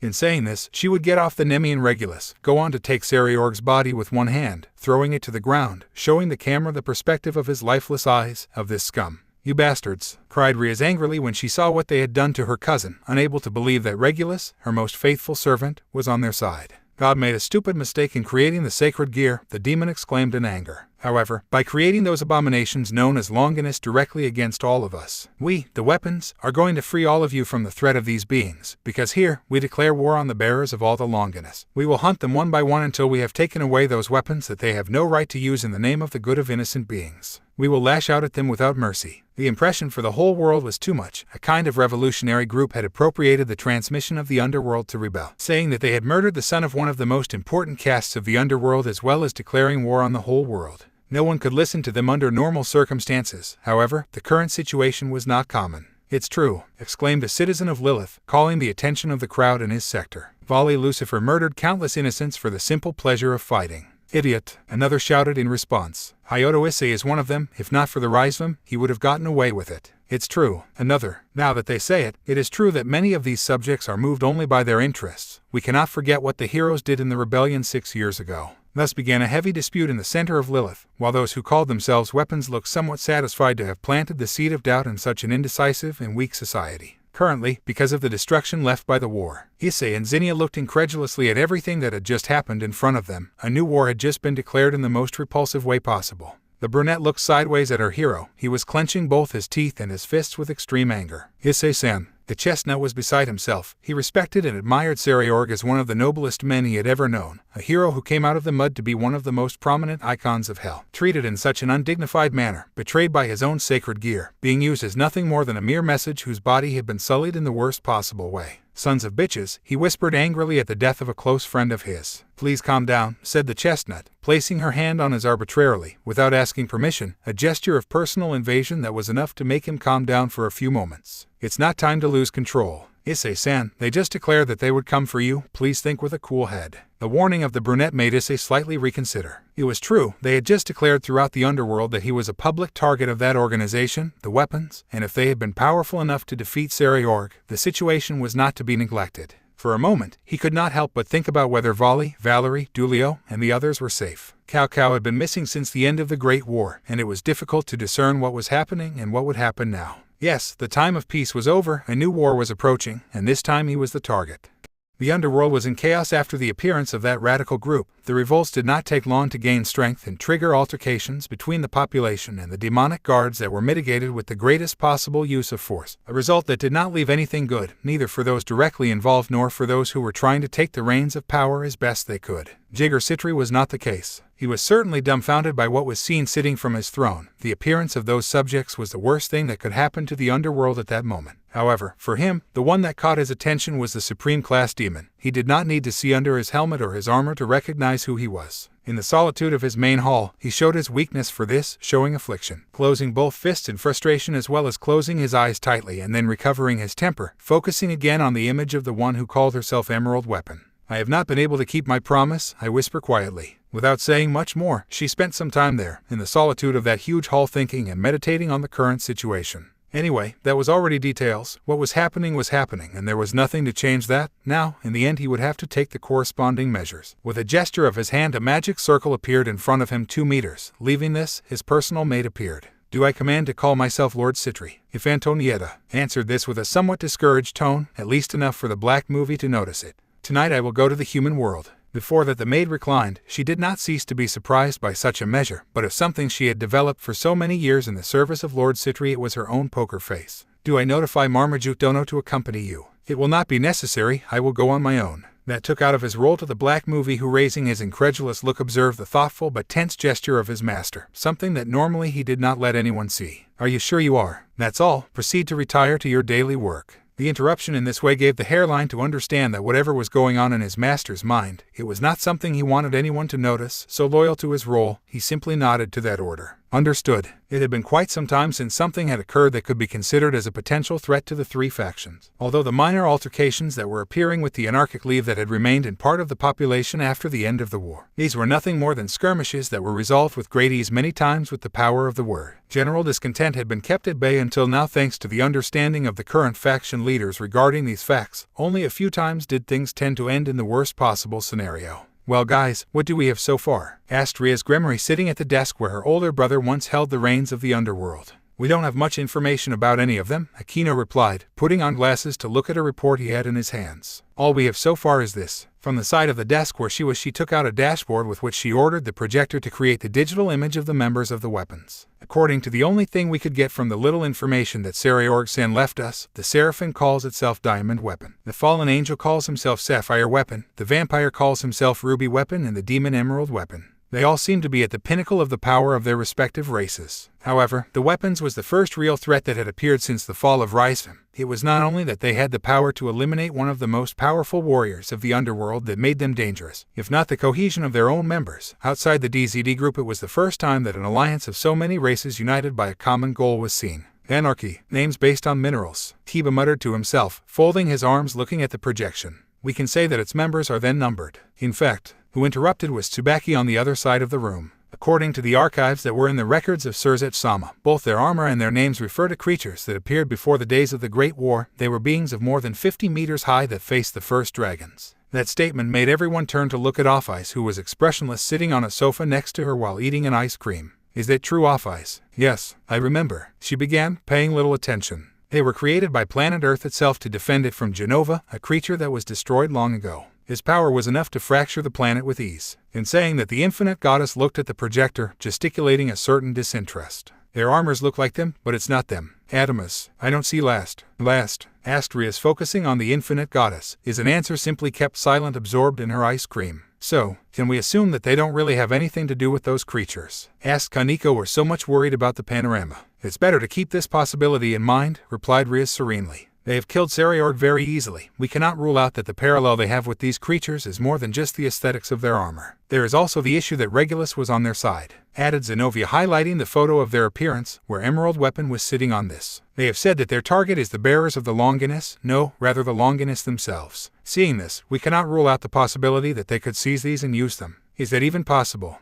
Saji did not delay in participating in the panorama. "As I know, the sacred gear are implicit in the soul of its users. I obtained the pieces of Vivitra thanks to Azazel Sensei. He had these same stored in his laboratory of carriers who died in other times and grafted them to me through a delicate operation. I do not think these can be something that can be started right off and use them just like that." "You can," replied Rias, looking with a hard gesture at the blonde. 7 years ago we had an incident with a fallen angel named Rainier. She through a ritual snatched her twilight healing from Asia. Also Issei told us that she was able to use Asia's ability immediately. Then we can take it as an official fact." Katakino, attracting the gaze of all present. "They can steal and use the Longinus." The atmosphere of the room was darkened by such a heavy affirmation. "This is an extremely serious threat. We have to alert everyone." "We have already warned Dulio about this," announced Zenobia. "However, it was not necessary. It has been confirmed that this declaration of war was also transmitted in heaven." "That means that Tobio-san was also alerted." "Yes," Aquino replied. "Whether you contact him, you are already aware of the threat. Volley must know that too," she muttered thoughtfully, resting her chin on the backs of her hands as she leaned on her desk. "Annihilation Maker and Dimension Lost are in the power of Indra. No matter how much power these guys have, I doubt they can snatch these from a god like him." Lavinia was also already alerted. "Then the last ones to locate would be the carriers of Innovate Clear, Tilo's Karma and Incinerate Anthem," added Tsubaki. "About the first two there is no news of their bearers, and it is not known who is the current bearer of Incinerate Anthem after Wahlberger was locked up." For a moment a heavy silence took over the room. The panorama was too delicate. It was impossible to deduce what was the real power of the new threat or how many of the Longinus could already be in their possession. "We have to stay alert," Rias resumed. "Since I send Gasper to be by Valerie's side at all times, the last thing we can allow is for them to get their hands on the Sephiroth Grail." "Will Gasper be enough to stop them?" Rias asked Tsubaki, looking at her sideways, worried. "Obviously not, but his ability to stop time can make all the difference in buying time for us all to come to support him." For now we must all stay together, strengthen our contacts, and propose security schemes and protocols to respond to the first sign of threat. I will require some to stay working with me tonight, announced Riaz in a serious and authoritarian voice, although in the background she felt the fatigue caused by giving that announcement. We must start preparations for when the weapons reappear. We know Vali can manage on his own, but we better have a plan for everyone. Aye, replied Aquino. It was no surprise to anyone that she was the first to offer to help her childhood friend. Surely you don't want to rest a little, Riaz? Asked Tsubaki, somewhat upset to see the obvious stress that was marked in the gesture of the red movie. They have just made their appearance. I guess they will be reorganizing about their next victim. We may still have some time to prepare. The blue Oji looked at her friend's queen, giving her a grateful but languid smile. I appreciate the concern, Tsubaki, but my cousin has died and Jiger-sama has not yet completely rearranged in his position. As soon as he finishes settling his Leviathan again, I will take things more calmly. For now I will take the trouble to prevent anyone else from ending up as Sariorg ended. He didn't deserve to be treated like that. Everyone understood the red movie. None of them were obliged to throw the weight of the situation on them. There were demons in the administration of the recently deceased Daimao to take the reins of the situation even momentarily, but outside of the subjects and servants per evil peace, none of them was really a real combat potential. Perhaps it was the passage of time in maturing, but it was not very pleasant for several of the juvenile demons to realize the responsibility that was being erected on their shoulders as weapons of higher priority than many of the ancient caste millennial demons. Nor did it help that many of these combat personnel had perished against Rizvim. Besides, today I didn't feel like being at home, Riaz thought, sighing, beginning to discuss with Aquino and Tsubaki how they would take measures to deal with the new threat, distracting her mind with this matter since in a few hours the Yadoto house would be occupied by two people she appreciated, but to this day, she could not stand to see so close together. Welcome, guys, greeted Mother Hayato, with a jovial smile almost oblivious to any problem that life could bring. The passing of the years had not erased that feature so characteristic of her despite having more wrinkles on her face and more gray hair. It had been a long time since they visited us, Issei, Sona. Good morning, Aka-sama, greeted the black movie, making a pronounced agreement, extracting a few giggles from his mother-in-law. Aka-san, greeted the chestnut tree, hugging his mother. Excuse me, I've been pretty busy, Sona too. Hi hi, answered the woman, covering her smiling mouth with her hand. I know that college and work is hard, but I'd be glad if you didn't forget these old fools, especially your Sona-chan. Before his mention, the black movie gave a slight spin, showing that he was more nervous than on other occasions. I would be glad to see my dear daughter more often. When I said that, the gesture of Mother Hayato hardened a little, which the Citri felt despite having her face reclined.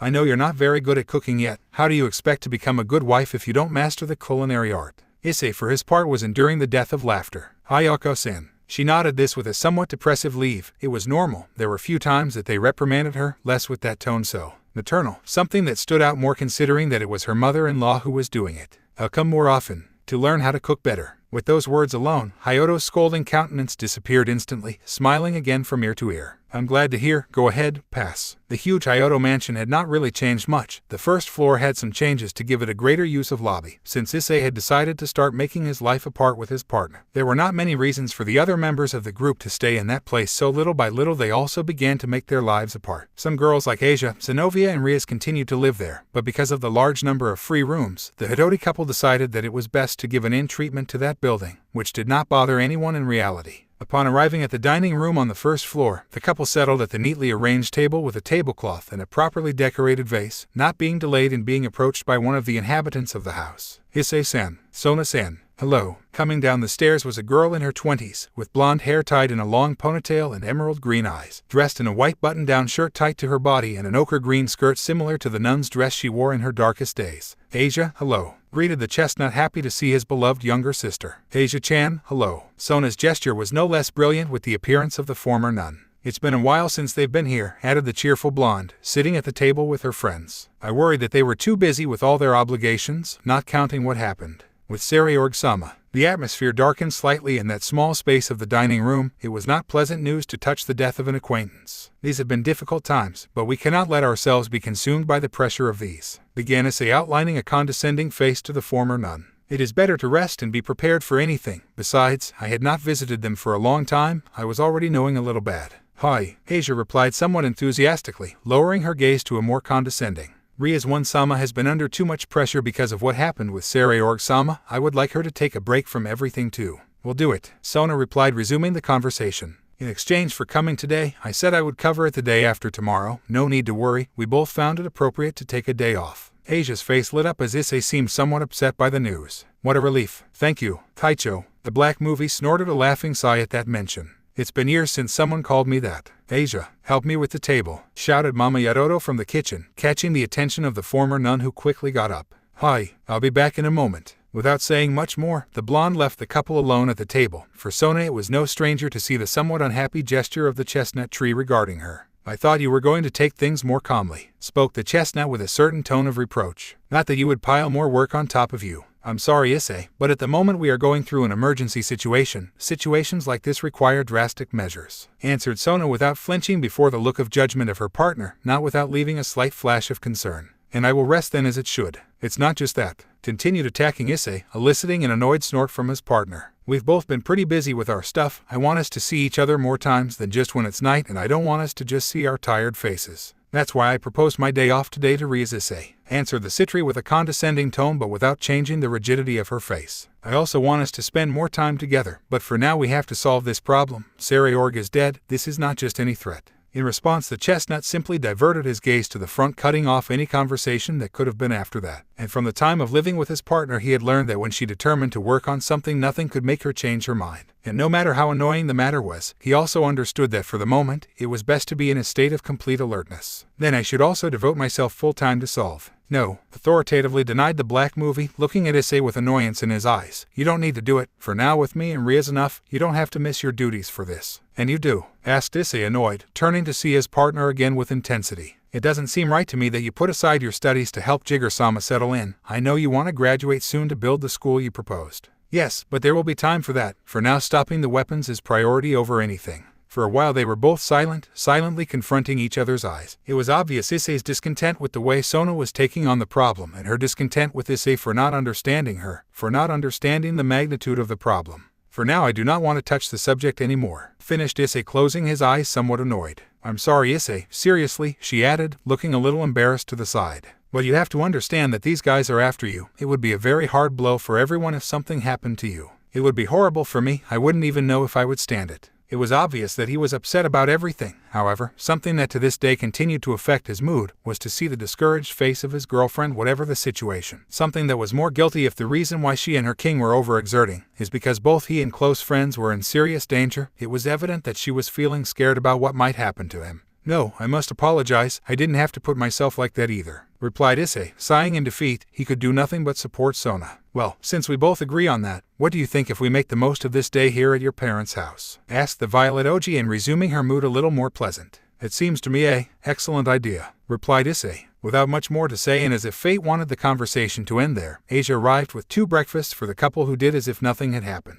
Did not delay the matriarch Hyoto to also take a seat to chat with her son and daughter-in-law in a pleasant way. For her it was not a secret that Issei was planning to propose to her, and although he had high esteem for Rias and he knew very well the feelings of the girl for her boyfriend, he knew that Sona was also special in many ways. Even if he did not know her as well as the Gremory, she had been mature enough to help her son grow, not without leaving aside the feminine and sentimental part. Personally, she could not wait for the moment when her son told her that Sona-chan had said yes. She was excited by the idea of having children soon. Then you won't be attending classes this week. I'm sorry, Issei-san, Lefei replied on the other end of the line. As soon as I heard what happened with the weapons, I decided that it was best to talk to Vali-san to know how we were going to act when they appeared. Don't worry, I already persuaded the university directives to let me pass by this week. I understand. Good luck. I hope you come back soon, answered the chestnut with a somewhat lost look. Thanks, I will. Without saying much else, the call ended. Night fell, and in his home Issei was lying on his bed, looking at the ceiling with his head lying on his hands and legs crossed. Next to him his girlfriend was fast asleep after the intense day. Mrs. Hyoto did not hesitate to press as much as possible to the girl to improve her culinary technique, adding to this another kind of chores of every good wife dedicated to her home. This made the Brown laugh low. It was fun to see her partner, most of the time too serious and strict with certain things, lose control and not know how to react to the attitude of her mother. It had been a beautiful day. It had been a long time since he entertained himself so casually. But the current issue to be treated required that he not lower his guard so much in the good times. In the morning he had scolded his girlfriend for that. But it was true that the weapons was an unprecedented threat of which there was still no information, while they for their part had announced their objective to the public, showing that they already had their objectives focused. Lowering their guard was not an option. It had been a long time since they fought seriously,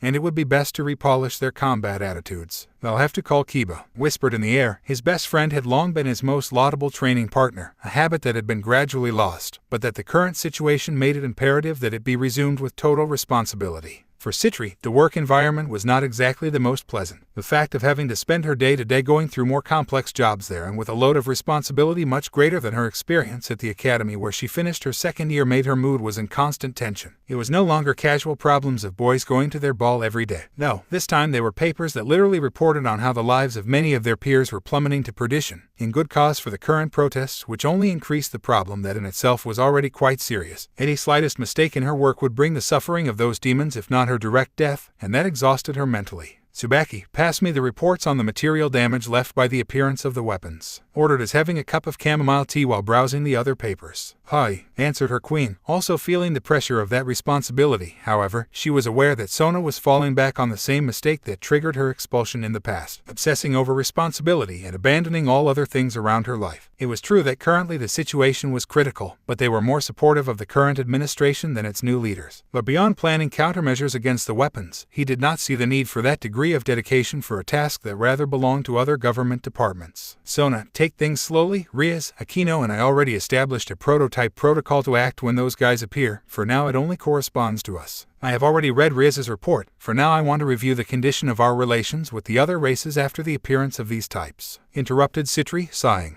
In Paradise they are demanding explanations about why these guys have demons in their ranks when clearly their leader is one of them, and in Romania they are strictly silent about the situation. They do not want to tell us absolutely nothing. After telling that to Tsubaki, Sona sighed tiredly. This is wrong, Tsubaki. If we don't take action soon, one Sama's work will be lost. Tsubaki looked with concern at her king. It was obvious that the extra work she was taking was to supply the obligations of the position that her sister left at the time of death. From the moment of the tragedy to date, Sona had imposed on herself the responsibility of answering for what her sister strove for. An impossible effort if she stopped to think that her sister was millennia old, while she was barely over 23 years old, she being aware of that sat next to her king, who looked at her somewhat surprised to see that closeness. Sona, how is the relationship with Issei? Surprised by that question, Sona placed her glasses, looking sideways at her friend. Why that question? Because for a few months we have been here working almost all day. You leave before the sun rises and you come back and night falls. Does that not affect your relationship? For a few seconds Sona was pensive, resting her chin on the backs of her hands while her elbows rested on her table. Issei understands why I am doing this. Partly it is hard, but the current situation has forced us to this. Maybe so, but please take care of your relationship with him, advised Queen Citri. Remember everything he did in the past for you. I would find it terrible to think that he is not devoting enough time to your relationship after everything you did to be together. Upon noticing this point, Sona would look straight ahead, immersed in her thoughts, giving her friend the guideline to understand that she was reflecting on the subject.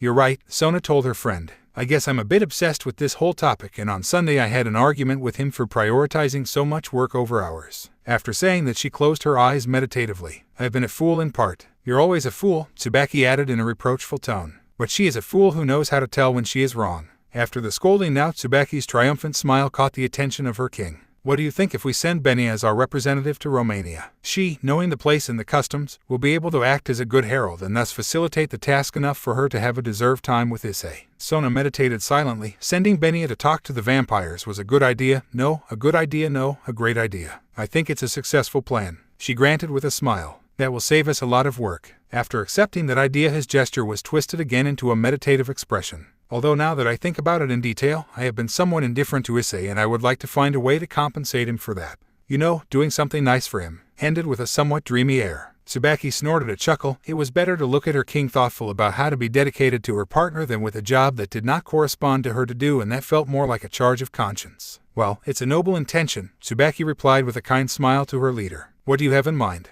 To the question, Sona remained silent, looking straight ahead, until finally closing her eyes with some frustration. To be honest, I can't think of anything, she replied defeated. At the moment of truth, I'm not exactly the most creative person when it comes to giving surprises. Yes, Sona remembered somewhat embarrassed that for years who was the creative when it came to celebrating any event was Issei, while she for her part was limited to paying several days of stay in a spa. Oh dear, I know it sounded strange, but what would you do in my place to make the night something more special? To the question, Tsubaki blinked several more when she noticed the blush of her leader. I would appreciate it if it was something different from what Riaz used to do in her youth. You know, dress in strange ways or appear naked if because yes. Tsubaki understood her leader. However, it was almost impossible to contain the impulse to laugh at the top of her lungs at the thought of seeing her leader doing erotic cosplay or something similar to tempt Issei. Not that he did not have the figure or the charm to do it. However, his personality did not give for that without being embarrassed or without the intensity of the situation making him miss his own paper. Well, Tsubaki began, placing her hand on her chin. Since he insists, I have an idea. Without saying much more, Queen Citri called the reception of the building arbitrarily. Yes, notice that Sona Citri and I take the day off. We will return tomorrow morning. As Miss Tsubaki says. Before that outburst, Sona could only look at her queen with her glasses running, a drop of sweat on her cheek and part of her locks out of place. Boost. TRRROOOMMMPPP. The next day the practices had started as Issei was waiting. His partner, to his surprise, was thinking exactly the same thing, so as soon as Kiba fulfilled his work shift as Issei finished his day of the day, both met in an old training area that they frequented since the basement of the Hyoto house had changed use. This was the old warehouse that saw the first fights of Issei as a demon. Thanks to the distance from the place and the thickness of the walls of the same, the noise that passed to the outside was practically null. As expected, the speed of the blonde was superior in many ways. His lunges and bows were much faster than many movements that Issei could do even invested in his armor. However, as always, his enhanced reflexes made him able to perfectly obstruct each attack masterfully as long as his field of movement was as close as possible. For a few hours they were both like this, learning about each other as in the old days. Water had run under the bridge since the last day of hard training they had had in time, so both at the end of the day were exhausted, just sitting on the floor panting. It had been a while since I felt so tired, moaned the chestnut, leaning on his arm, sitting looking at the blonde who was with his knee on the ground, leaning on one of his swords. True, but it's been a while since we trained in shape, he replied, smiling kindly at his friend. I guess peace is not an excuse to neglect ourselves in this way. It will be better that even if this whole issue ends soon, not to abandon these training sessions. We will appreciate it in the future. Issei simply sighed, getting up a little more recomposed. Shaking off the dust, he approached his comrade, offering his hand to get him up from the ground. Do you take something, little prince? Since you're inviting, I don't see why not. Without much else, both got up and arranged as well as they could. While walking through the streets of the city, Kiba looked sideways at his partner. He looked pensive and somewhat self-absorbed. Perhaps product of what happened with Sari Org and be the target of a threat of that style, or perhaps because of the things of their relationship, it was difficult to know. In fact, Tsubaki also looked at her king with the same eyes as she told him when they were alone. Perhaps that's why his clan friend was inviting him to drink a drink, to be able to chat more pleasantly with him and vent. And obviously, as a loyal companion and knight of Ria's Gremory, Yuuto Kiba could not fail a companion even if he simply needed someone to listen to him while he was vent.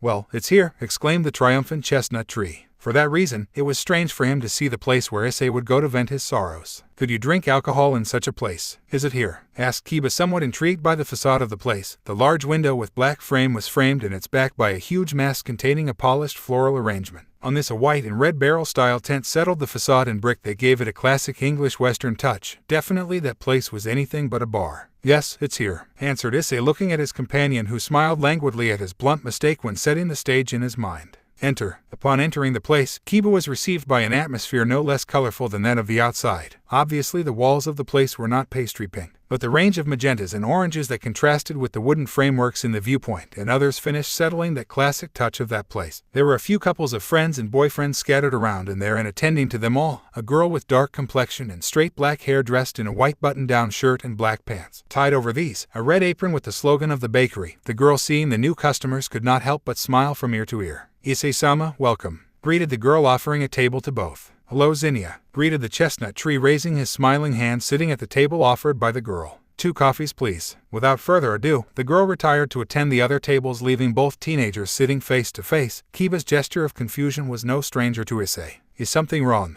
No, it's just that you didn't know the taste for pastry shops, replied the blonde, smiling kindly at what his friend understood what he meant. I understand. That girl over there is called Zinnia Macwheel, commented the chestnut. Is a friend of the faculty and owns this place. It seemed appropriate to come here to chat something that is of utmost importance, Kiba. At least for me, and I did not want others to find out, so you are the only one who knows this modest place among all the others. Beyond the obvious confidant profile that Kiba had for Issei, the fact that he was invited to a place away from the rest of his companions meant that the Red Dragon had something personal to chat with him, more precisely the subject that concerned them both. Is it about Sona, or am I wrong? Asked the somewhat kind blonde. Yes, that's right, replied the chestnut tree, looking to the side, somewhat embarrassed. I know it sounded a bit rough, but if you wanted to propose to Tsubaki-san, where would you do it? For a few seconds, an awkward silence formed. Issei still continued with his gaze averted to the side while the Gremory Knight blinked several times as if he needed to make considerable mental effort to digest what he had just heard. What? Kiba asked again, still blinking. Yes, that's how you heard, muttered the chestnut tree in defeat, resting his chin on his hand, leaning against the table. I want to get married, is it so strange? No, not at all, replied the blonde, recomposing himself, gaining his typical temper with a half smile. I'm sorry, it's just like you said, it was a bit abrupt the way to approach the subject, but I must say, I couldn't be happier for you, Issei. The chestnut man smiled at the approval of his companion. It is not as if he needed it indispensably, but knowing that he supported him gave him more room to develop when the moment of truth arrived.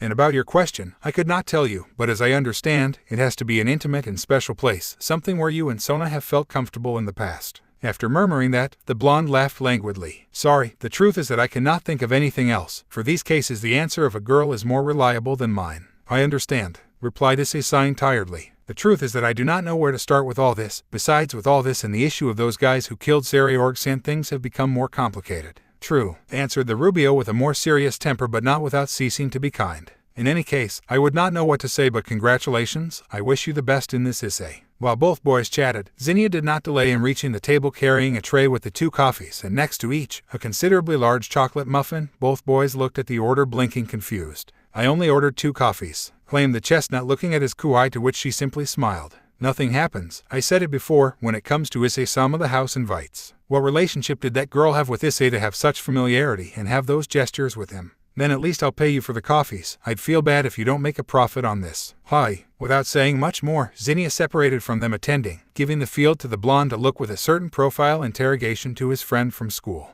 Issei, where do you know that girl from? It was strange for him to see how in response, Issei sighed tiredly, taking a sip of his coffee, beginning to tell Kiba about how it was that the university itself entrusted him with the care of the brunette by mind control or other means that she had used to meet the hero of the underworld. Point that forced the chestnut to reveal the demonic identity of the owner of that modest bakery. The scene taken more from a comedy turned Kiba's suspicion into a feeling that was torn between wanting to laugh at his partner or laughing at the hilarition of the same girl. I see. So an admirer of your work, mentioned the funny blonde, giving another bite to the dessert. Also yours. When he turned to look, Zinnia sat next to him with his own coffee in hand. Who wouldn't recognize you, Udo Kiba? The master sword of the Gremory clan, the bearer of Grem. Were you listening to us all the time? Asked Issei with a hint of annoyance on the part of the girl. She did not delay in noticing it, looking embarrassed to the side, groping her index fingers between them. I'm sorry, I use my sensitive ear to be aware of the requests of the tables. That's why it was impossible for me not to hear a little about what they were chatting. Well, it doesn't really matter. Now the girl joined the talk, appealing that the place was already running empty. Looking at the time, was approximately 9 o'clock at night, time at which the place used to be deserted and therefore its owner was responsible for organizing everything for the new day. So with a few more words and words less about the facts of the day and the dilemma of the chestnut, the 3 did not delay in leaving the premises. Being spring, the weather was more or less pleasant at night. The sky was largely clear, revealing a moon in the waning quarter as a hierarchy among all the stars that adorned the firmament.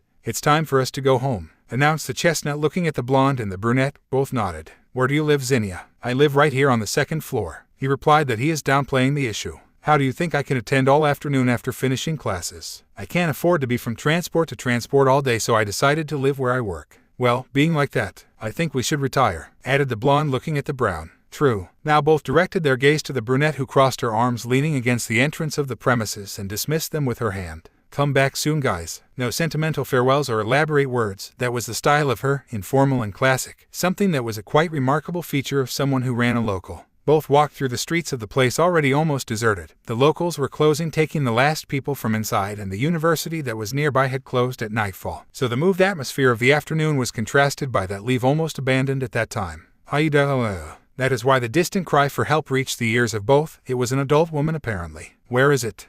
Asked the chestnut, alerted. When focusing a little, he felt a demonic presence around. It seems to have been on this street, but I can't identify where. Without saying much more, both began to run, trying to find the origin of the scream. As they advanced through the streets, the noises of a struggle and the sudden movements that they generated by default were getting stronger, until both located a closed alley where the garbage of the restaurants used to be deposited in containers. In it there were 3 subjects with faces twisted in a deformed grimace of pronounced fangs and bright eyes, and as a victim, a woman in her 25 years, with narrow green hair around her neck expanding, framing her figure as she fell to her knees, with the bangs pronounced to the left that framed her gaze, dressed in a blood-colored gala suit, low cut back and covered, and had a cross-section on the side that showed a good part of his turned legs. But what a pibbin! Exclaimed the chestnut, drooling, making his companion put his hand on his forehead. Issei, please. Before the scolding of his companion, the chestnut patted his face with both hands. Jumping into action, Kiba did not delay in joining. But what? Before the intrusion, the 3 subjects turned to look back, one of them being the first to see in the foreground the fist of the chestnut crashing into his teeth. Kiba in turn had already drawn one of his swords, cutting cleanly in half to his target, making the one that was intact look at them frightened.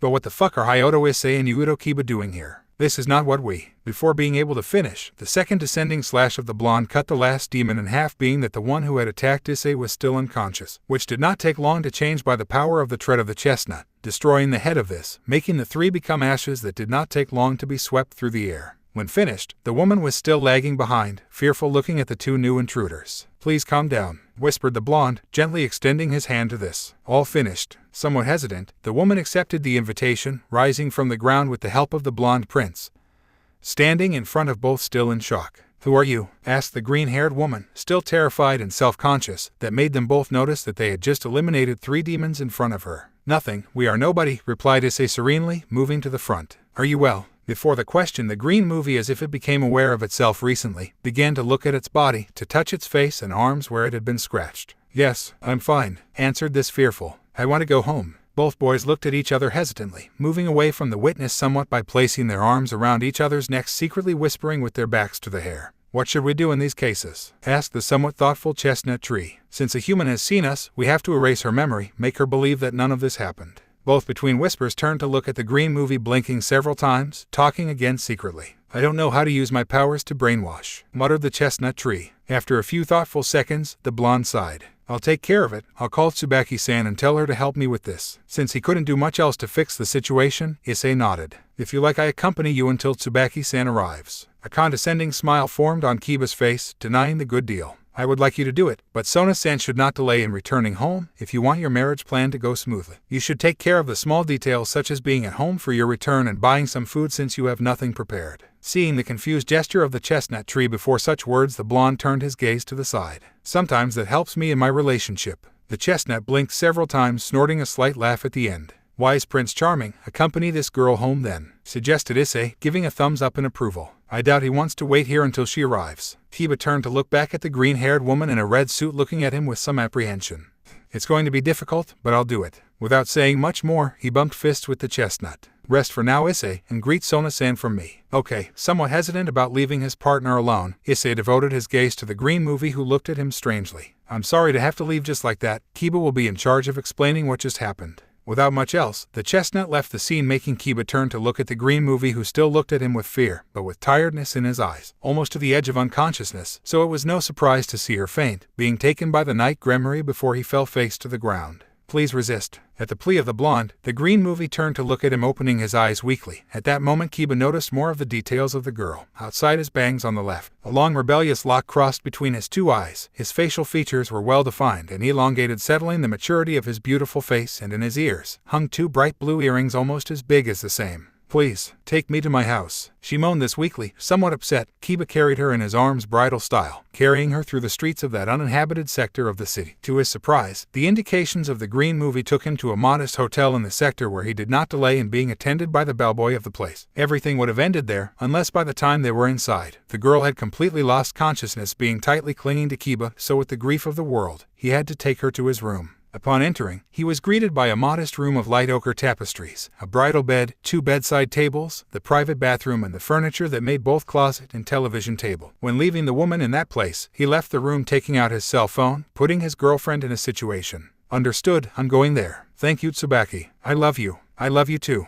Without much else, now his job was to wait at the entrance of that room. He was grateful that the green movie was unconscious. It was not hurt in any way. Apparently, it had only been the shock that had left her in that state. That way he would not have to give her explanations about what happened. "Excuse me." Oh, so he thought. After finishing the call, the woman opened the door, sweating, looking at her rescuer somewhat tired. "Please rest in your room," begged this, showing off his role as heartthrob. "You were attacked. It's normal for you to feel dejected that way. I know, but please, join me for a while." Before that plea, Kiba knew that he could not do much. He had to wait there until his girlfriend arrived to brainwash him, so somewhat resigned, he thought it would be best to accompany him until she arrived. "Okay," answered the blonde in defeat, entering the room, whose door was closed by the hostess. "I guess introducing ourselves will be a good start. My name is Uedo Kiba." With his back to her, Kiba could not notice how she changed her tired and defeated gesture to a smug smile. Her sharp gestures became more defined thanks to her predatory gaze and the smile of pronounced teeth that stood out from her red lips. "Then I'll introduce myself," she muttered in a seductive voice that dislodged the blonde.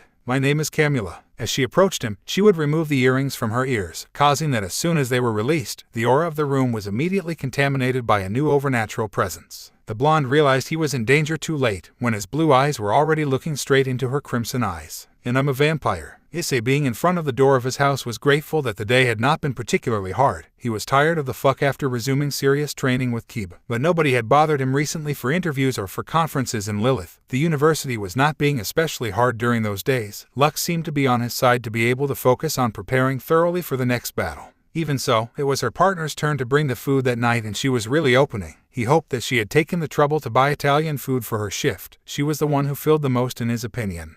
However, upon entering his home, the strong aroma of something that was cooking at that time flooded his senses. It did not smell burnt, nor did it feel heavy or anything like that. In fact, the aroma was especially appetizing. Is Sona cooking? He wondered, somewhat curious before the panorama. Being moved by curiosity, he went into his home in silence, to find that in the kitchen there was no one, although the pots were on and the dishes that seemed to be cooked were there not much because of the boiling of them. Issei, he's too?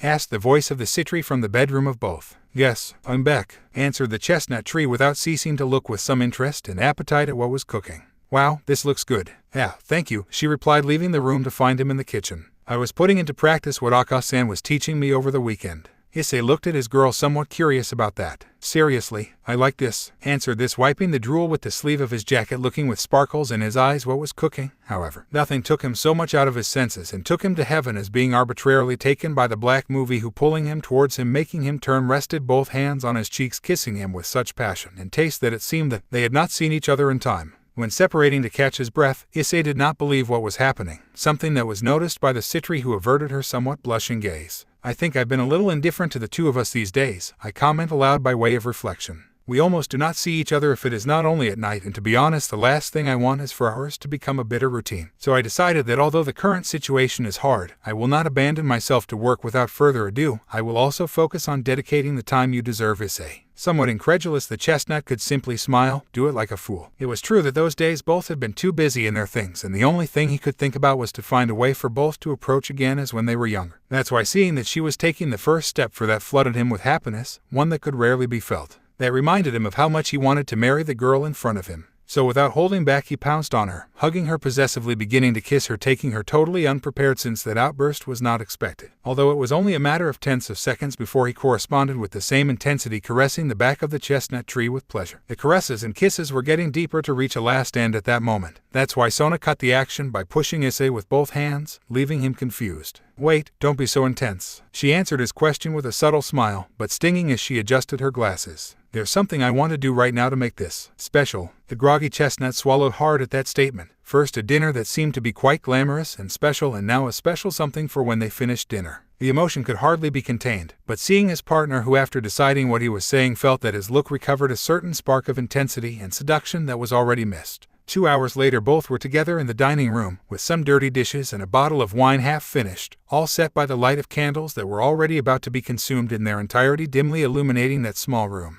Ugh, this was delicious, exclaimed the chestnut, closing his eyes, happy with a silly smile. Seriously, it was the best thing I've eaten in a long time. Thank you, you showed off, Sona replied, scratching her cheek, somewhat embarrassed at the compliment. It was not a lie that she had not put everything of herself to make that dinner go well, but she had received help, something that she could not let Issei know. I feel like this lacks more spices, muttered Tsubaki, tasting her friend's stew, both of them in the kitchen of Sona's apartment. Really, not be very strong. Not so much. It is the job of red wine to highlight the flavor of the meat itself, so with the garlic sauce and a little spice it will give it a strong touch, but not cut with the wine. Understood. Since both had left the office and the underworld had spent the whole afternoon preparing Sona Citri's special dinner to celebrate their relationship. Tsubaki had left for a few 20 minutes when she was called by Kiba, so the last details had to be thought carefully by her. Before she could do or say anything else, Sona would get up from her chair, giving the chestnut tree a quick kiss. Give me 10 minutes, she whispered in his ear with a certain erotic air. I'll be right back. Without saying much more, he shot into their room, closing the door with lock, leaving Issei confused and expectant. Man, this looks like a fucking mother, whispered to himself, making a fool's face. I cannot deny that it is interesting to see this kind of interactions between humans. I want to see how far this roleplay will go. Roleplay? Asked Issei, surprised at that term by the red dragon. Forget it for now. Your girl is striving to show that she loves you and that she cares about spending time with you. Do your thing and at least pick up the table to thank her ungrateful. Hi hi, answered the chestnut to his inner companion doing his thing. It was true, nobody would know how long it had taken her to prepare a dinner as elaborate as that, and God will know how many more surprises she has for the night. That made the tension that he felt on both during those days feel simply like a bad moment, something temporary, at least that's how he felt at the moment. He couldn't be happier. He returned to the living room to wait for Sona's other surprise. This one did not take long to arrive with the sound of the door opening. This time only a muffled moan escaped from his throat, his eyes not giving credence to what he was seeing. "Oh wow," he mumbled weakly as his partner approached him at a slow and seductive pace, revealing the charm of his long, twisted legs. "Hyoto Issei," she called in a certain martial tone, similar to the one they used when they were at school. "May I ask how much you look?" Issei blinked, confused at such a way of speaking of his partner. However, as soon as he ordered things in his head, he knew that what was happening was going. A rush of emotion dominated his whole being. "I'm sorry, Kaicho," he apologized, scratching his head halfway, looking defiantly at the violet Oji. "It's just that my grades are a bit low and I was thinking if you could help me improve them." In fact, in front of him his girlfriend was looking at him as when they first started dating. His glasses were the same as at school as well as his gestures, which almost went unnoticed when he noticed that it was not only the glasses but all his school uniform from the Kyo Academy that she was wearing at that time. Having grown, the skirt was indeed particularly short, hiding very little under the buttocks. His shirt could hardly contain the current size of his bust, although it was not very large today. Compared to his school self, it was a great change, so the first buttons of the white shirt were uncovered and those that covered the chest fought weakly against the pressure. His forms, defined by the passage of the years, ended up being accentuated more by the narrowness of his uniform, and the bow tie tied under his shirt gave him a more erotic character, almost looking like a necklace. It was when dressing so that she noticed how much she had grown physically until now. Her legs, now longer and more slender, were her best weapon for that situation, so crossed legs stood in front of Issei, looking at him defiantly and seductively as he began his role of his self from several years ago. The Citri groaned arrogantly at the question. "Do you think I have the time to waste with a lazy student like you?" The superior but seductive tone of her was generating an intense atmosphere between them, which Issei got up from the sofa to look at Kaicho, making use of his height.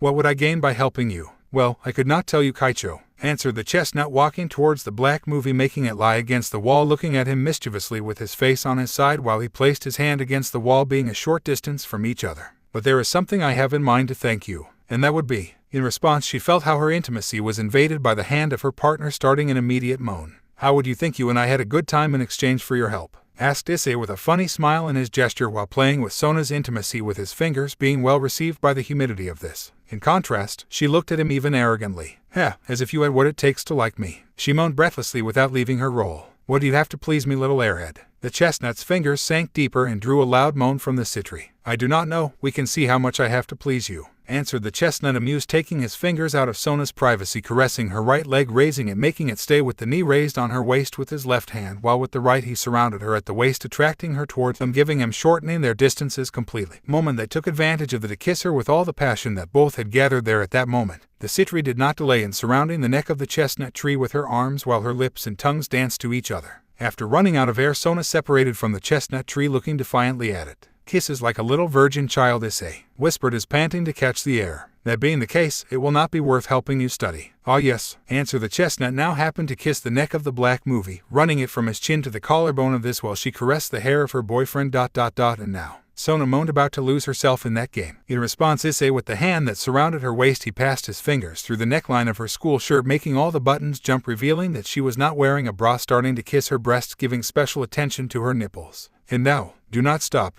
she moaned, totally out of her mind, feeling an emotion that had not run through her in years. "What did you say that I didn't listen to you?" whispered the chestnut tree, maliciously making her take him from her shoulders, pushing him to the sofa, recovering the game controller. "Oops, what are you going to do to me, Kaicho?" "Isn't it obvious?" whispered this funny woman, lowering the chestnut panties to bring out her matching manhood. Issei Days saw how she put her knees on the sofa while raising her skirt, looking seductively at the chestnut, showing him that under it there was nothing like pointing with it to the penis of the chestnut. "I'm going to give you your first tutoring, little virgin." Without further warning, she lowered her waist by inserting the mast of the chestnut tree inside herself, extracting a resounding moan of pleasure from both, as well as making each feel a rush of pleasure from the wet and hot contact. "Does the inside of senpai feel good?" asked Sona, amused. "It feels good if..." He moaned weakly for the impact that shot his entire nervous system through the clouds. Even so, before feeling defeated or tired, he took the hairline by the waist, boiling with passion to see her with her uniform halfway in the style of a porn movie, beginning to move her waist, penetrating her with force, giving more corrientazos of pleasure to his girlfriend. "But it feels better that way," Without more, both found themselves having sex in a way that they had not felt for a long time, the fun, the charm, and the pleasure of play, of feeling the danger and the emotion that each one carried when they first began dating. The aroma of sex did not take long to impregnate that room, something that neither of them cared about at the moment. True to his custom, Jigar Sitri showed himself as a cold, neutral, and silent being. If how at that moment he was transported to his daughter's house in a magic circle in any other room, nobody would perceive it, as had just happened there. The lobby of that small apartment was attached to the living room, so as soon as he arrived at that place he quickly felt the heated atmosphere, the unmistakable aroma of the intimacy of a couple, as well as the shared gasps of both boys. This is, as one of the oldest beings of the underworld and practically one of the longest lived existing in the whole world, he had gone through many things, many of these alien even to the current eras. However, nothing he had seen so far compared to seeing how his daughter was on her boyfriend while he had his perfidious claws on her ass. It also didn't help to see her so passionate and so dedicated.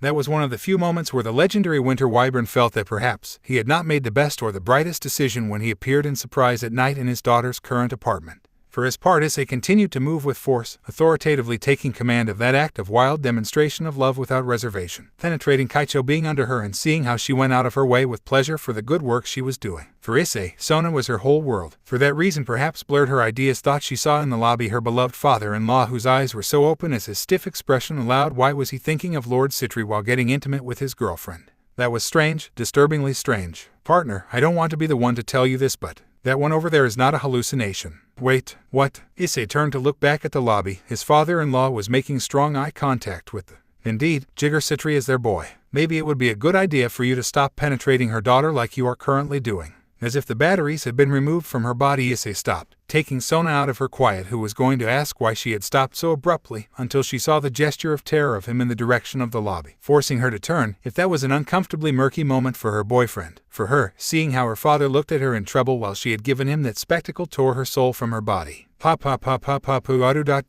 Otou sama. If, for complete capitulation of her greatest terror, her dearest father was there, it did not help that even with his neutral gesture, pulling about to break, took out of his coat a pack of cigarettes, taking one of it with trembling hands, almost costing him work to carry that to his lips. So it was with the lighter, taking a deep puff before losing consciousness in shock.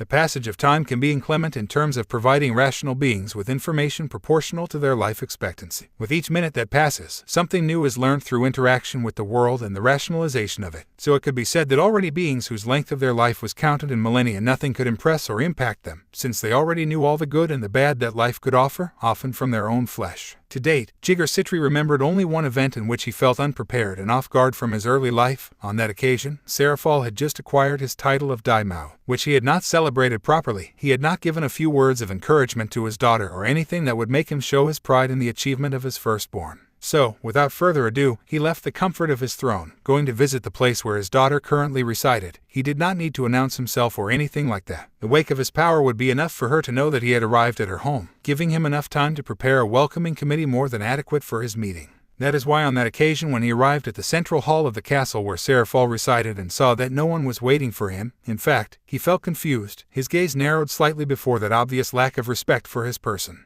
Where will that brat be? Whispered low. True, she could already have a little more than a millennium of life and all the experiences that this entailed. Even so, she did not stop being an irreverent young woman in her eyes, but with that lack of attention to her dear father, thinking of blaming him in his face this later. He focused his perception to locate the power of his daughter in that place, which was a few rooms above and apparently was not alone. He felt the presence of Serafal, but next to this there were two others, one partially unknown to him and the other sadly if it was familiar. Surzech, the Sitri family and the BGMI family of long ago were nobility who had grown up in an agreement of permanent mutual cooperation, a kind of aristocracy friendship that was seen benefiting both branches today. It was normal that between their parts of the same generation they got along as close friends. However, for Jigar, Surzech was too young to assume the position of Lucifer. That title for someone like him could lead to problems in the future, and of course, the patriarch Sitri thought that this was a bad influence for his beloved daughter. Going up to the room she was in, Patriarch Sitri narrowed his gaze more, breaking his poker face completely in an expression of pure discontent. The room seemed to be small and isolated from the rest of the building. It could be said to be a private place. What was his daughter doing next to Surzech in such a place? The BGMI had some history with the daughter of one of the castes who had revolted against the authority of the underworld. Were his daughter and this brat participating in an act of carnal vulgarity such as an illicit sexual relationship influenced by that evil born?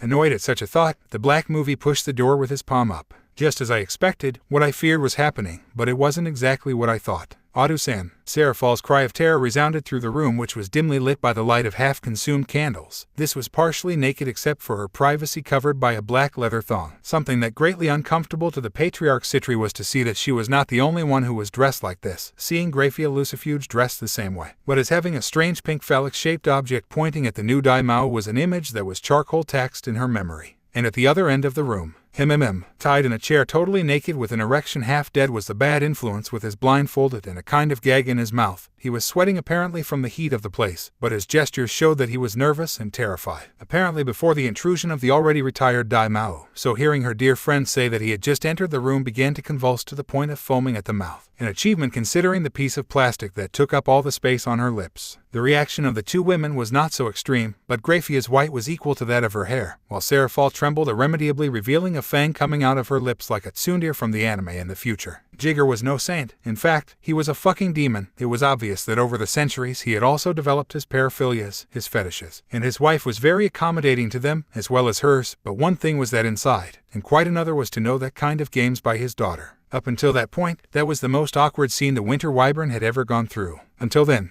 as on that occasion, the atmosphere was tense. It had been about 20 minutes since Jigger had regained consciousness after that uncomfortable but lively moment of intimacy between his youngest daughter and her current partner, and the three were already sitting in the dining room of the modest apartment, each with a cup of tea prepared by the female hostess of the home. Well, Tosha Jigger in his fist, looking to recover his typical temper. Before I tell you why I have come to your home, I want you to know that this was a mistake of mine. I must have assumed that you are a young couple, and as such, you have your needs. Sona's glasses were fogged by the steam that ran through her being from the obvious embarrassment, while Issei averted her gaze to the side, feeling the piercing look of hatred from her father-in-law. Jigger-sama, began Issei before he was interrupted. For you as Lord Citri Brat, answered scathingly the black hair. He understood the dynamics of the young people, but he could not help but look with repudiation at the chestnut, not to see how he put his hand in every sense of the word to the butt of his daughter. Lord Citri replaced the chestnut with a nervous tick in his eyelid before the disrespectful attitude of his beloved father-in-law. I would appreciate it if next time you would let us know when you plan to come and visit us, I say, just to avoid finding ourselves in another situation like this. So it will be, replied the black movie, raising a little his hostility about the son-in-law. I think what happened will just be a more than adequate lesson about that. Sona Citri could not find a place to hide, nor could she say anything, and how could she do it? Her father had just seen everything, absolutely everything. She showed only to Issei. A serious thing with a stranger, there would be tension, conflict, and other nonsense before erasing that and leaving it as one more experience. But another thing was that her father had seen her in such intimate surrender. Earth swallow me, he whispered quietly, resting his hand on his forehead. Anyway, answered the chestnut, also annoyed. The subject could be a daimao and the father of his girlfriend and everything he wanted, but one, that was his home. There was no reason for him to enter this without any permission. 2, he had violated the privacy of both intentionally, and he was the one who felt offended. To what do we owe the honor of his visit in our humble home? The marked sarcastic tone of this was not alien to the black movie. I'm here because of the events that occurred recently with the weapons. Before the mention of these, the atmosphere of the room changed. It was no longer so embarrassing, but of a more serious nuance. Both Sona and Issei looked at the black movie with attention, since although his gesture was always serious, there were few times that he had been so direct with them in the past, at least as far as reasons were concerned. There are certain traits and characteristics in them that are familiar to me, and this being a priority crisis in the underworld, I will investigate in the human world on my own. I came to warn you that I will be in this until I stop those subjects. Sona blinked several times in response. It was not just that his father was saying that he was now going to be on his own investigating those subjects in the earthly world, apparently with information that only he had, but what they represented at the level of the underworld. Wadadu-san ... What will happen to your obligations as Leviathan? Sona and Issei's eyes widened as wide as they could at such a statement. As I said, this is a priority for both the underworld and me. So far you have been doing a good role covering the obligations that were your sister's, so I can calmly entrust you with this task. AP, but, no ifs and buts, as leader of House Citri, as your father commanded you to do this, I will not accept any objection. Obviously a certain person was not liking the subject at all. With all due respect, Lord Citri, began Issei, outlining his most serious gesture when he saw that Sona was paralyzed by the words of his father. You will have to explain to me why. Seriously, I do not quite understand. Are you telling us that you will go looking to do whatever you want and Sona will have to cover your responsibilities? The gesture of the black movie did not change. If you want, you can see it like this, I don't really care. A knock was heard on the table, that of the palms of the chestnut hands sounding loudly against it. Jigger observed the annoying, no, furious gesture of Issei. How funny, began this, ranting with a low tone. I'm sorry to disappoint you, but you'll have to find another replacement if you want to go pint and leave your position lying around. During these last months, Sona has been working hard and deserves a break. I will not let her overexert herself more than she is doing just to satisfy her whims. The black movie did not change his gesture, he simply drank another cup of tea. You speak as if your opinion had a place here. I was talking to my daughter, not to you. Curious, snorted Issei, crossing his arms. When I met you treated Sona in any way except as a daughter. I'm sorry to disappoint you, but I won't let that happen. Find another replacement. She already did too much for you. I'm giving an order, Hyoto Issei. The air began to cool in the room, sign of the power of the black movie that escaped in pursuit of his annoyance. Not a suggestion or a request. I hope you don't pretend that I let him disobey me just like that. If not to kidnap her, the chestnut asked defiantly, rising from his seat, clenching his fists. You can try, but it won't be like 5 years ago, and if so, remember that I beat you a long time ago. On his court, he snorted with a smug smile. I can do it again as many times as I want. Insolent child, answered Jigger, also getting up, adjusting the glove that kept his ice stump.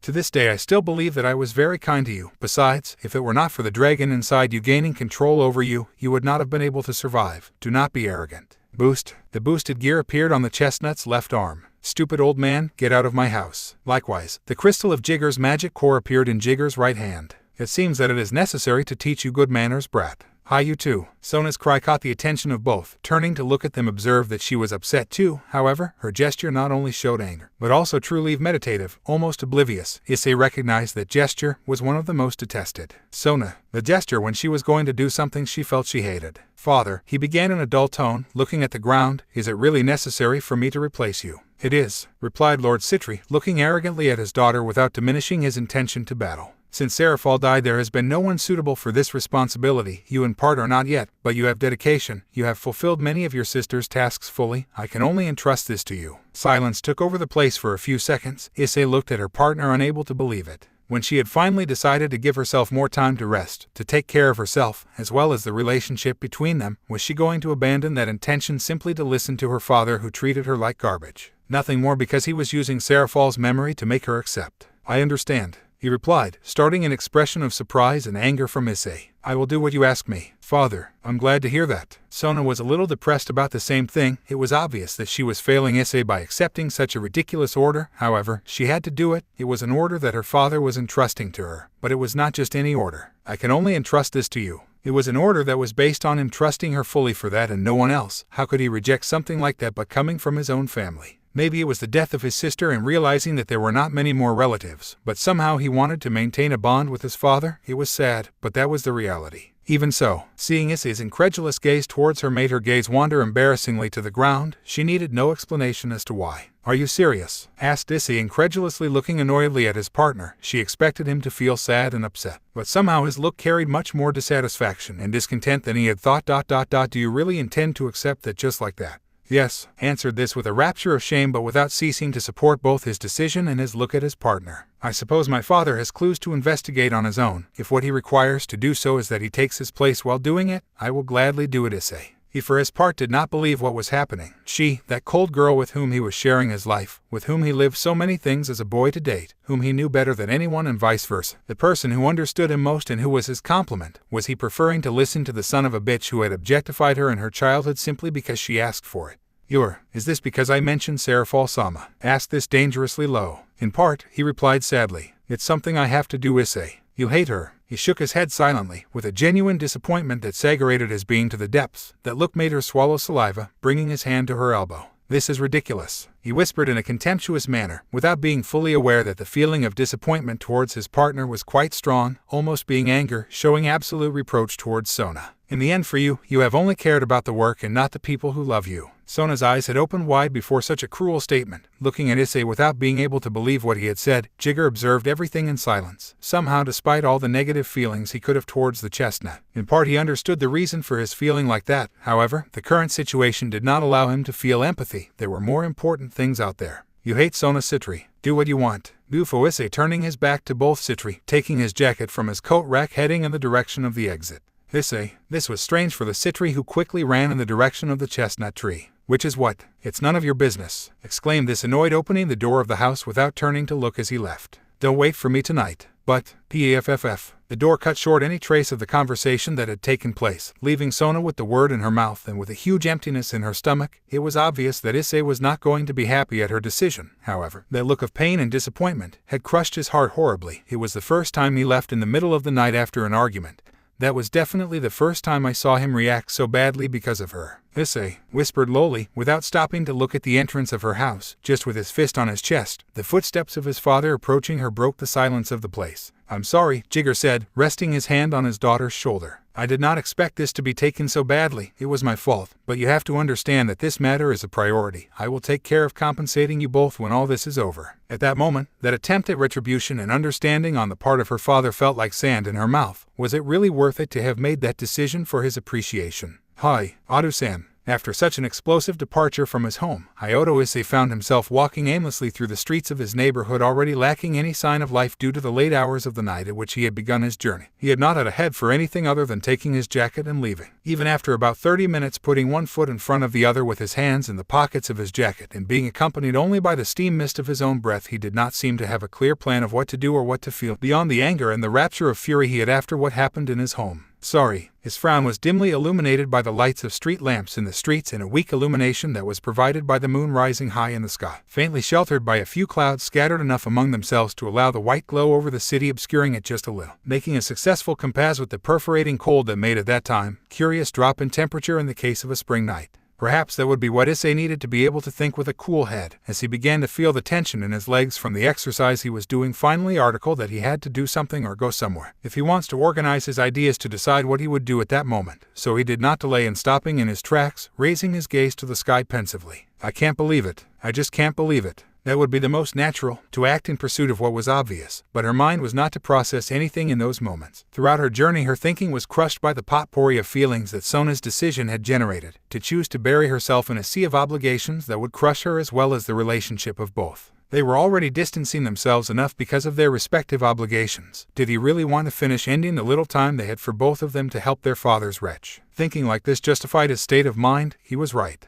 Didn't he care what might happen to both of you as a couple? The whirlwind of resentments had to subside slightly as soon as what was at first discomfort was now a real nuisance. The cold was already strong enough to penetrate forcefully through his coat, and he was really tired of walking, before he realized he had traveled a good part of the city in the middle of his introspection. Where should I go? He asked himself so little his thoughts calmed down a little. It was obvious that he did not want to be at his house, at least not for that night. He could be angry and all he wanted, but he had to accept that after cooling down a little, he had reacted in a very bad way. Realizing that, his march would stop in his tracks. Thinking deeper, he had been quite rude and that did not go unnoticed by him. Wait, what happened to me back there? Recapitulating the events of that night, he realized that it was true. Sona had undoubtedly made a decision that was practically a slap in the face for him, but thinking about it carefully, he understood the reasons why he did it. What he did not understand was because he had reacted in such a negative way, not going unnoticed the hurtful words that he had released before leaving his home like a coward. In the end for you, the work was always more important than the people who love you. He remembered how when he started his school year at Kyo Academy, in the first frictions he had with his current partner, he had fallen into the same mistake of being cruelly offensive to her. However, on that occasion it was justified. Both in a certain way detested each other, and the few conversations they had led to verbal fights on some occasions. Now it was different. She was in a difficult situation where she required his support.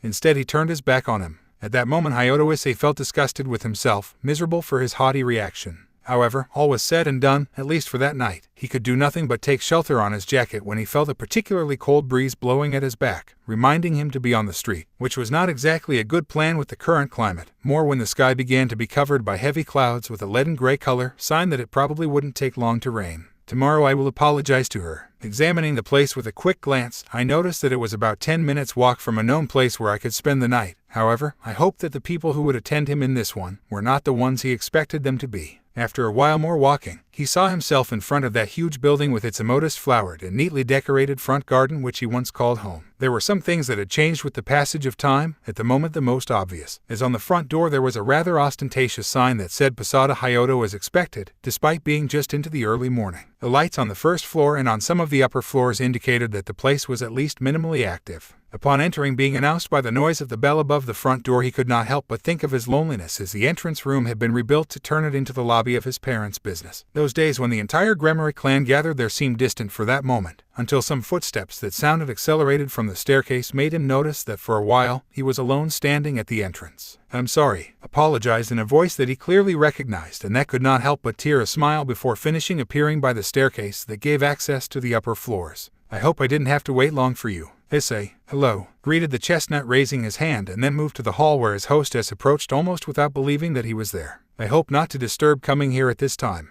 "Not at all," answered the woman, almost incredulous, going from surprise to modest joy, leaving the point of attention to approach the chestnut tree and hug him. But what are you supposed to do here at this hour?" asked Ria's Gremory, amused as she separated from her pawn. He, in pursuit of the hospitable spirit of his mistress, forced himself not to mention the problems that afflicted him at that moment. "Nothing special, I'll tell you in a while," answered the chestnut, going to the living room of the place, taking a seat. "Are there rooms available?" "Yes, of course," answered Riaz, approaching the fridge at the reception, taking 2 drinks from as approaching where the chestnut was. "I'll pass you the keys, but tell me, what brings you around here at this hour? Of course, if you don't mind telling your beloved mistress. Or do you have to get up early?" Issei examined with his eyes Ria's Gremory, popularly known in the underworld as the Princess of Crimson Ruin. Now also in a less celebrated way, the prospect of forcibly inheriting the title of Lucifer with everything that was happening. Her hair, with that perfect red tone like blood, had changed absolutely nothing. The only thing that would differ perhaps a little was that she, in pursuit of her present work, wore it in a way that seemed similar to when they attended the meeting of the young demons so long ago after that incident of the meeting of the 3 factions, now like Asia on her last visit. He wore a modest white button-down shirt tight to his figure with folded sleeves. Obviously, because of the immodest size of her bust, the first 3 buttons were open, covering the indiscriminate neckline with a white top. The same for the skirt. Apparently, that clothing was the one used by the Hyodo for the trio of girls who worked in that place attending the inn for him. That was somewhat hilarious, but above all something laudable and worthy of admiration. Not only that a woman like Riaz, who had everything in what could refer to money and power, bothered to collaborate with the Haddides with such a laborious task as it was to take care of a hotel that worked 24 hours, while he was also working with everything that happened to his possible title of Lucifer, but also of all the members of the Gremory group, and even of the Citri group, she was the one who had changed her appearance the least. "May I ask how much you look?" asked the jocular red movie, when noticing the brown tree, lost in his thoughts in such a way that he did not notice that he had been in a trance with his gaze towards his mistress, causing him to give himself mental pats. "I'm sorry, I was just thinking about some things," answered the chestnut in a good way, outlining a confident gesture. "And yes, I would have to get up early, but now that I think about it, it won't hurt to miss a day." Yes, in the end, it was always a pleasure to be able to talk a little with his mistress without any kind of obligation in between.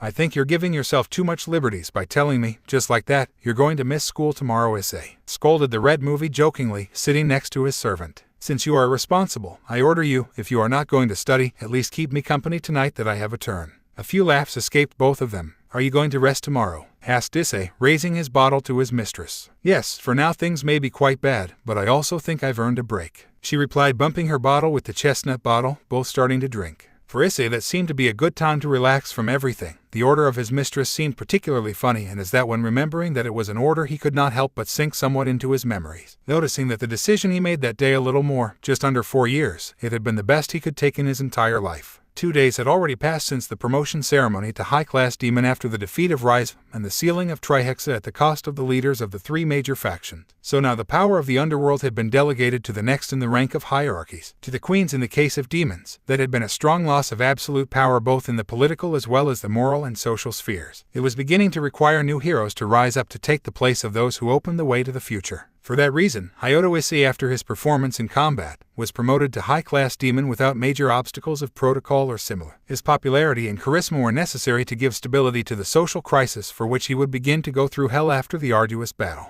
As such, it was hoped that as a result of this, the Red Dragon would rise as soon as possible with his own entourage. That was the ultimate goal of his accelerated promotion, that he would leave the group of Ria's Gremory and rise as a new beacon of hope to lead the other groups. That is why the conviction and confidence with which he had spoken such words left everyone present stunned. "I'm sorry, I'm not interested in giving up my role as Ria's Gremory's pawn." Both Riaz and Sona had to be grateful that that discussion was taking place in the basement of the Gremory house, with Grafia as the only high-ranking witnesses of what was being talked about. Of course, the subjects of the heiresses as well as the other members of DXD also did not quite believe what the most charismatic of its members was saying. Vali himself had also been taken by surprise. "Issei, are you sure?" Riaz asked worriedly, but in the background with a thread of joy for what she was hearing. From the beginning you always wanted to reach the position of high-class demon so that you could have your own entourage. Sona looked silently at her partner. Both were dressed in the uniforms of the Shinzo Academy, distinguishing them in a certain way from their other classmates. Yes, I am, answered the chestnut tree confidently, feeling somewhat uncomfortable by the piercing looks of his companions. Hyoto Issei, who called, was Vali, stepping forward to face his rival. I hope you have a good reason for this, as I remember we had agreed to solve our pending confrontation by competing with our respective groups. Before that statement, the red dragon could not help but let out a laugh at the bottom. However, despite the jocularity of the statement of the silver dragon, this was perfect for Grafia, who, coughing into his fist, caught everyone's attention. Issei, I must say that this is unexpected. She began with a certain hint of indifference, a product of the fact that she was the only one of Surzich's entourage who was left alive by decision of her own husband. I think everyone here wants to hear your reason for refusing to form your own group. Agreeing all, they turned to see Issei again, who sat on the sofa with his elbows resting on his knees and lowered his head, smiling languidly. Well, at first it's just like Butchu and Vali said, he began with a meditative tone. I wanted to move up as soon as possible so I could have my own group and to be the king of the harem. Finikido is laughing silly, making his companions also release some of the tension, laughing at that comment. It had been a long time since the last time they had heard that. But some things changed along the way. Having said that, he turned to look first at his partner, who looked at him with a nodding smile. She knew what his feeling was and respected him, so now the chestnut tree got up from his seat, walking to where his current mistress was, who, seeing him approaching, could not help but get nervous. Issei, some time ago I acted on my own without trusting anyone and ended up hurting the people closest to me, betraying their trust and even endangering their lives for my stupidity. Everyone knew what he was talking about, everything that happened when he had his relationship with Sona, secretly deceiving everyone around him. So when I was finally able to speak wholeheartedly with Butchu, no, with Rias, there was something I said and I won't back down today. I will become the strongest pawn for the well-being and greatness of Ria's Gremory, and I will never, ever turn my back on her again. Both remembered very clearly that promise made on the terrace of their house the day before the confrontation of Issei against Jigersitri. Rias opened her eyes as wide as she could as she watched as Issei knelt before her, putting his right fist on her chest where her heart was, as well as resting her head. My feeling hasn't changed since that time. I don't know how long it can be like that, but for as long as it can be, I'll remain Ria's Gremory's pawn no matter how much I get up, because I said it that night. I will fight for your greatness. Rias, of course, did not know how to react or how to feel. She could only feel the blush of her face rise, as well as a warm feeling of comfort and joy invaded her. She quickly diverted her embarrassed gaze to the side. However, she did not lose her smile. Issei, long ago you kept your promise. Now you are the strongest pawn in the history of the underworld. If you want, you are free to. Maybe so, interrupted the chestnut tree without getting up from his position. However, I want to serve him as long as I can. That is my true feeling. How many times do I have to repeat it? Although it was not what everyone expected, the vast majority understood Issei's position, and in fact some smiles appeared subtly. Somehow the feeling of loyalty of this slightly raised the spirits and enthusiasm of everyone, even in the difficult position in which they found themselves. Sona, do you agree with this? Asked Rias, turning to see her friend who, closing her eyes, nodded with a smile. Of course yes, answered the black movie with total certainty. Issei and I are a couple and I love him with all my being. That's why I understand how he feels, and to be honest, if there was someone to whom I would trust, the most important person in my life, it would be you, Rias. Sona added, winking at her best friend.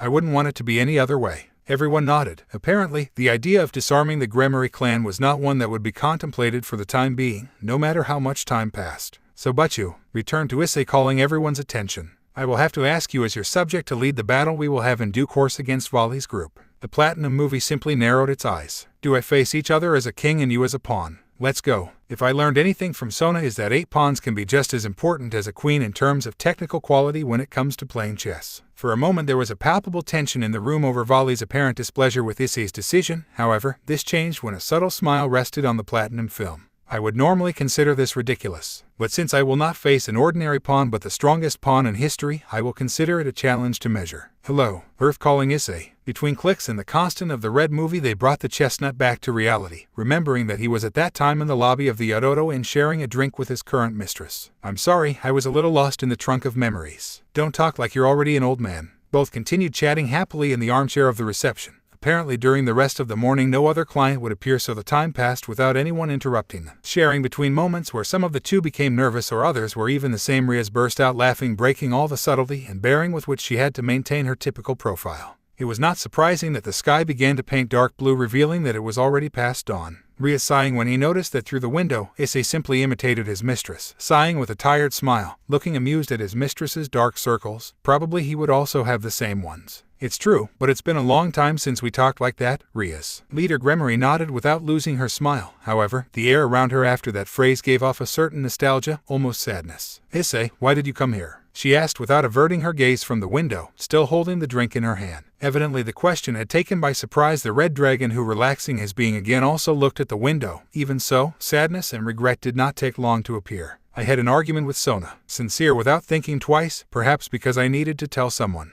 I don't want to go into details to bother you, but the thing got heated faster than I realized, and I ended up treating her badly and running away like a coward from the house. Before I knew it, she was already here. Having said that, a hint of tiredness took over her being. Genuine nostalgia invaded her. I guess I needed to breathe fresh air, but I'm still a complete. Riaz listened in silence. She knew the character of her pawn better than anyone. He was not one to lose his temper easily. So for him to be as affected as he was at that moment was because the argument he should have had with Sona was one where both exploded. Therefore, I did not want to say anything more about it. That night chatting so pleasantly seemed a dream come true, a moment for both to get rid of everything and everyone to share together as friends. You'll tell me more when you get up. Yufo is with a certain authoritarian tone getting up from the sofa, heading to the shelf behind the reception to take one of the keys. For now we are both tired and Zenobia will not delay in taking her turn, so I will also go to sleep. While Issei was surprised by his mistress's sudden change of tone, he nodded silently. He was tired from the fight and lack of sleep. Maybe, just maybe, it was best to do as Riaz was saying and lie down to sleep. Since he had decided to skip class that day, he could stay as long as he wanted, time that would help you think of an apology. It's the best, answered Issei, smiling tiredly. His shoulders felt heavy, so as soon as Riaz passed him his keys, he went to the indicated room. Go. As expected, she had passed him what was once his room, with which he shared with his classmates on school days, which made him close his eyes amused before falling suddenly on the bed, breathing against the blankets as if looking to tear the smell of his from the old days. Too bad everything in the room had been remodeled. The old days. Before, things were easier. For some reason, when thinking about his partner, he could not help but think of that question, one enough for his tired to process it, helping him to pass to the world of dreams quickly. So, after a few minutes, the room was dominated by the noise of the rhythmic breathing of the chestnut tree, who had fallen face down without even wrapping up, without removing any clothing.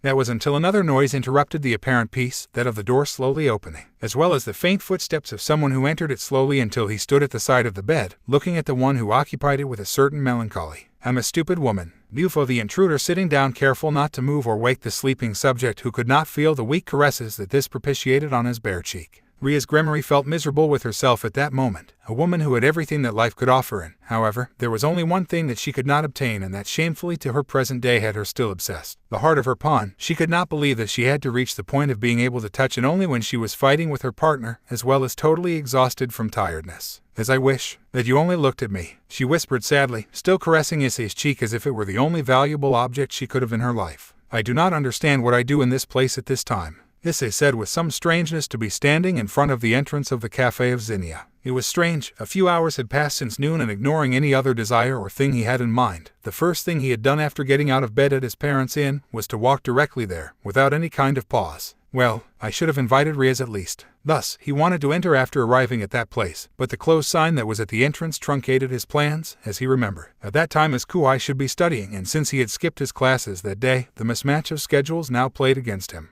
I wonder if I should go home. It was a question to meditate. At that time Sona would probably not be at home. Probably I would see her less than I already saw her those days because of the unfortunate of her father-in-law. However, that did not remove the guilt of her bad acts, so as an apology she felt that at least she had to do something similar to what she tried to do last night. I had no idea what, but I had to do something if or if. Resigned to his fate, he turned to the side ready to retire. However, Espairia. The anxious and bizarre cry of someone in the distance caught his attention by spinning him, finding the owner of the place a little more than a block and a half running towards him carrying a huge traveler's backpack, as well as a stack of thick books between his two hands, hindering his walk, which when he was finally in the distance, the little balance he could provide to his improvised tower made him stumble, causing it to stumble forward. Hold on. Quickly the chestnut prevented her from going flat on her face, not running the same fate part of her books. Issei-senpai, asked the dark-skinned girl when she realized who was standing in front of her establishment, who was now holding her to go face to the floor. That's me, she replied mockingly, helping her friend to stand again as well as picking up her fallen books. Wow, he started strong. Bufo looking at the tomes that the girl had in her hands. That's what they told me, she replied sarcastically, adjusting her hair, quickly opening the door of the establishment, allowing her to enter both as well as placing her books on the counter of the bakery, allowing herself a sigh of relief. Well, I do not usually have clients at this time of the afternoon.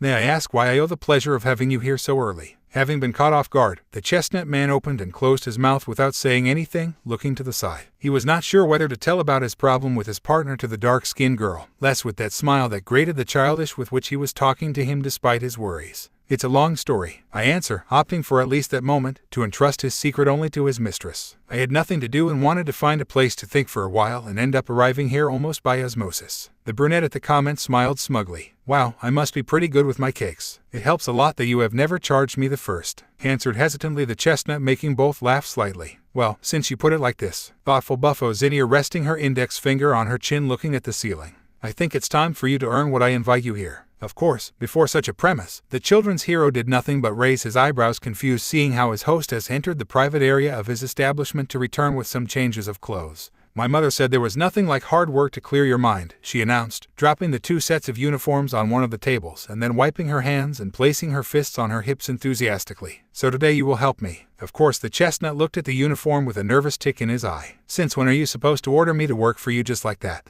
Come on, senpai, you said it yourself, you had nothing else to do for today, so why not help me one day in this place? Asked Zinnia enthusiastically and then put on a puppy face looking down at her idol. You wouldn't refuse or ignore the cry for help from a hopeful girl who appeals on your behalf, right? Issei for his part just blinked several times, uncomfortable because of the terribly childish and honeyed face that the foreign demon was putting on. However, it was true that she had received him from the first day with enthusiasm in that place and was only asking for help for that day, and as she and he had said, he didn't have much better things to do than drown in his own thoughts. Well, said the children's hero, taking off his jacket in a resigned manner. I hope at least one of these is my size. The blue OG, almost as if she were a girl who was given the Christmas gift she had been waiting for all year, applauded at her idol's decision to work with her for a day. In another corner of the world, in another world other than that of humans, Vali Lucifer was standing with his arms crossed in the middle of a wasteland surrounding the unexplored regions of the underworld. The closest demonic settlement to this was no less than 3,000 kilometers from that place, so this could be considered as a hostile no man's land, where only the rock formations and a constant lightning climate predominated, whose rays hit the earth with such intensity that they made it rumble slightly between powerful rumbles. He hadn't talked much with the other members of DXD for a while, other than for a few communications that let him know of the current threat. Elite beings who apparently wore equipment related to ancestral beasts that shook the fate of the earth, and he entered as one of their targets. Just as Sariorg Bale had been, whose combat power was more than respectable. So you are Diamond Weapon. Of course, the descendant of Lucifer, far from retreating or feeling intimidated by the threat, did not delay in using his own means to locate these, meeting the murderer of the son of the House of Bale in that place that seemed to have been prepared in advance by the same antagonist. I would say that by your appearance you are not a big deal, but underestimating an enemy is a mistake that has serious consequences on the battlefield.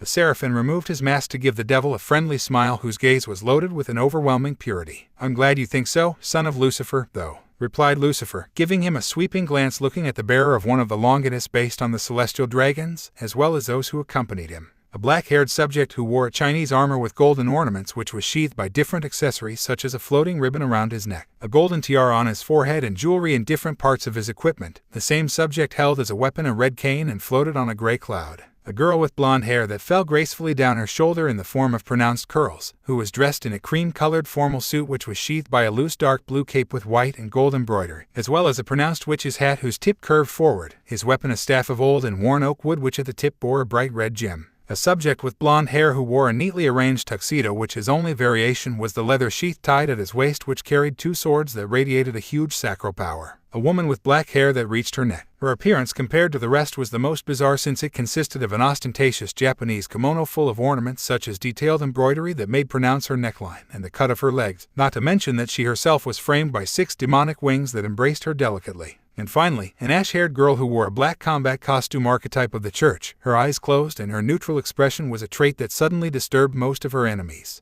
To believe that you can face me with such poor resistance, your words do not do justice to your actions. The 5 did not go unnoticed the derogatory way the member of the weapon referred to them. Don't worry, we'll let our actions do the talking, Vali replied plainly as releasing his divine dividing rose to the sky, a signal for the rest of his group to be separated by the different rock formations surrounding the wearer of the mystical beast armor, who did not flinch at the first movement of his adversaries. I hope so, because I really wanted to measure myself with what is presumed to be the strongest Hakuryukuo in all history. As a first response, from one of the highest peaks where Lefay Pendragon was located, a series of magical circles began to take shape behind her, anchoring and exchanging energy with each other. Magical language of the age of the gods. Bufo, the intrigued blonde movie, bringing his fist to his chin, smiling smugly. I guess it's okay to have a wizard with such skill in your Vali Lucifer group. At the top, after having channeled her spell, the blue-eyed girl aimed her magic staff against her enemy, causing the circles to channel the rays that were falling all over the place between them and then shoot like a colossal electric laser that did not delay in hitting fully against the Seraphim, disintegrating the peak on which he was instantly, well as the earth with which he impacted directly. Elsewhere, everyone narrowed their eyes. "This guy is much more dangerous than he seems," murmured Kuroka, looking contemptuously at the enemy on duty coming out of the attack of the sorceress of the group as if nothing, courtesy of the armor he was wearing.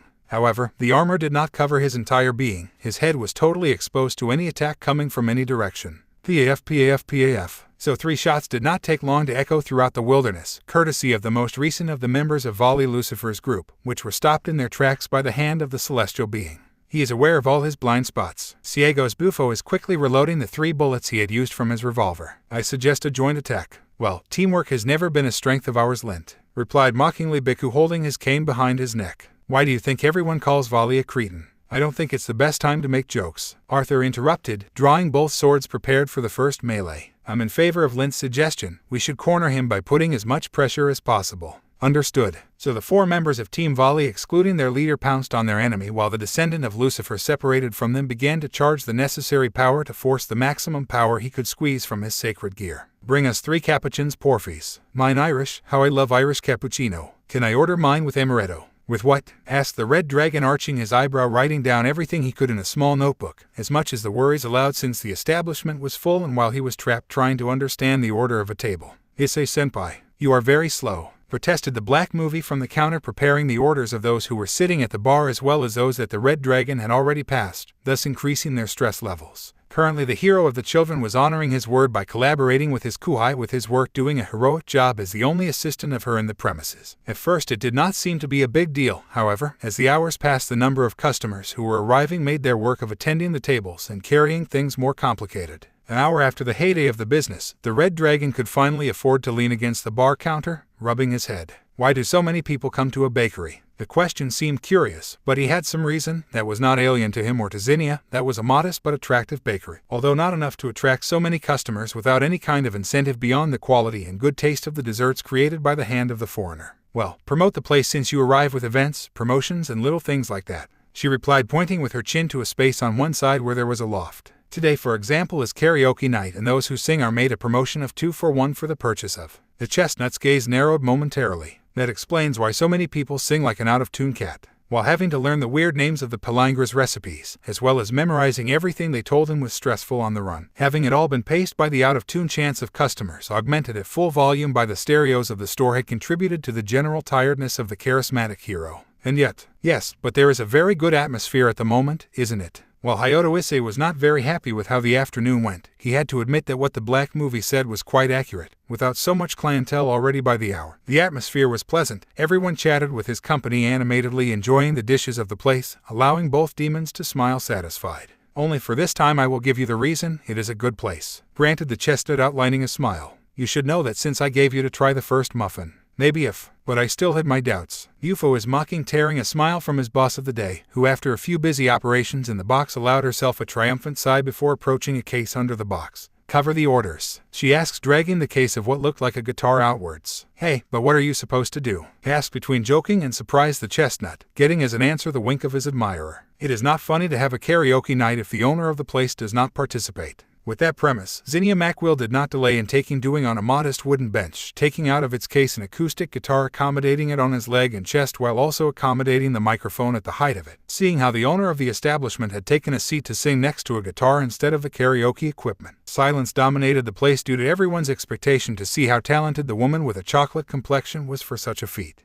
Harmonic moans accompanied what were simple notes that the black film played with calm and total artistic delivery, almost as if it had completely detached itself from the world. "I dig my hole, you build a wall. I dig my hole, you build a wall. One day that wall is going to fall." But, however, everyone was static to see that she was not good at singing, but was a complete prodigy of the subject. Her voice was soft but as tuned as delicate and cooing, with a touch similar to that of a lullaby that a mother tells her son at bedtime. Without a doubt the whole audience was amazed, beginning to applaud softly. Ugh! Only Hayato Issei behind the bar felt a slight twinge of pain in the back of his neck going up his head, forcing him to immediately shake his head to continue listening as his partner delighted his customers with his voice. It must be just a matter of tiredness, he thought to himself, limiting himself to being one of the spectators. Being in the preparation area, he opted to take the opportunity to assault a drink from the fridge and enjoy the voice of the brunette, which had enraptured the entire audience with her melodious voice. "Thank you very much, come back soon." As night fell, the last remaining people finally withdrew, allowing both Issei and Zinnia to smile triumphantly for the duty accomplished and then high-five. "Well, it was an excellent day," said Zinnia, taking off her waist apron by folding it as she made her way to the checkout.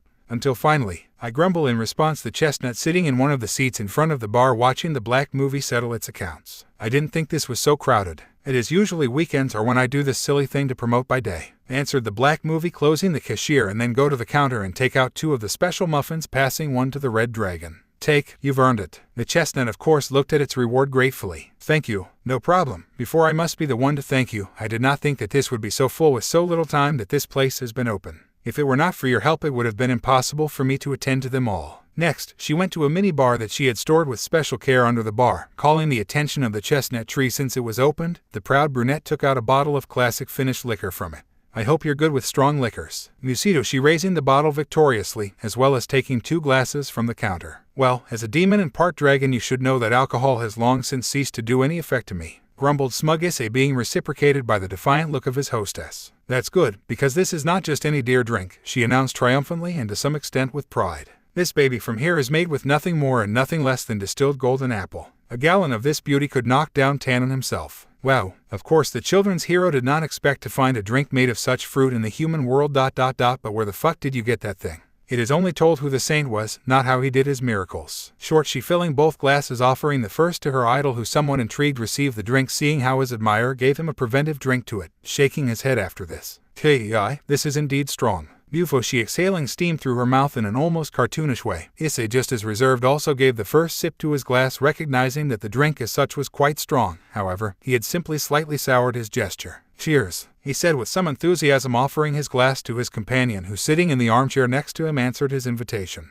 "Cheers," he replied, loudly bumping his glass into his. Time passed while both were dedicated to their respective dessert and drink, chatting pleasantly with the other, and as expected with such an exotic drink, the blush began to appear on the cheeks of both and their looks became heavy, which went unnoticed between the anecdotal talks of both. "Wow, did you hold his arm? With everything in his stupid ice dragon," said the chestnut tree, crashing his fist proudly against his chest. "And it is that nobody messes with my girl." Noticing that both had already finished their desserts, Zinnia awkwardly got up from her seat to the counter to grab 2 more muffins, time that inevitably the children's hero used to recall what happened the night before, quickly darkening his mood. "Well, what happened today?" asked almost as a scolding the black movie while taking a sip of his drink, smiling tremulously, since the mood of his hero did not go unnoticed by her. "Well, Bufo the chestnut nodding what to say or how to say it. Do you have a boyfriend?" "Men are idiots," she replied in a mocking and contemptuous manner. "I will think about getting a partner when I am 100 or 200 years old. For now I want to live my youth without being tied to anyone."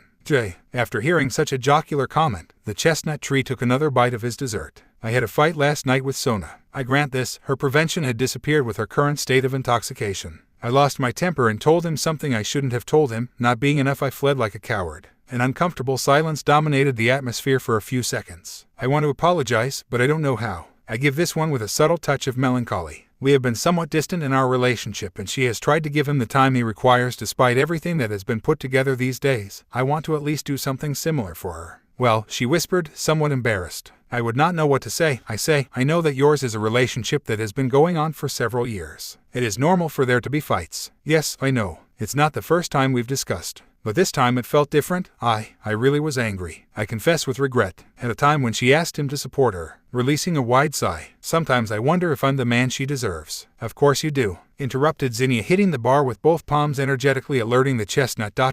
"You are a hero and a great man, and Sona Citri is a lucky woman to have your love and affection. I cannot let even you yourself underestimate how you feel for her." Again the black movie collided both palms against the bar, this time, losing balance, crashing his face against it in a sonorous way. "Ouch, are you all right?" "I'm perfectly fine," replied Zinnia, raising her face with her watery eyes and thumbs up. "Your nose is bleeding. Nothing that a piece of paper can't fix." 2 minutes and a piece of toilet paper later, both were back on their respective benches, their elbows resting on this. "Back to the subject," began the owner of the pastry shop. I understand that you feel bad for having had an argument with Sona-san. However, you should not feel insecure about anything. I do not know if you know, but your love story with her is one of the most memorable and popular of the underworld since that of Surzech Lucifer with his Queen Graphia Lucifeude. Both seem epics of forbidden love that triumphed in the end. It is impossible for something of such a reputation to be built by someone who does not deserve his partner. Issei listened quietly with his 2 hands holding his Karis drink low. I'm sure it will only be a matter of a few nights. Continued supporting her, this time crashing her palm sonorously against the back of the chestnut tree, who by the force of the blow his face ended up crashed against the bar. Nothing like a little time to refresh ideas. They will reconcile, love each other a lot and give each other kisses. In the little head.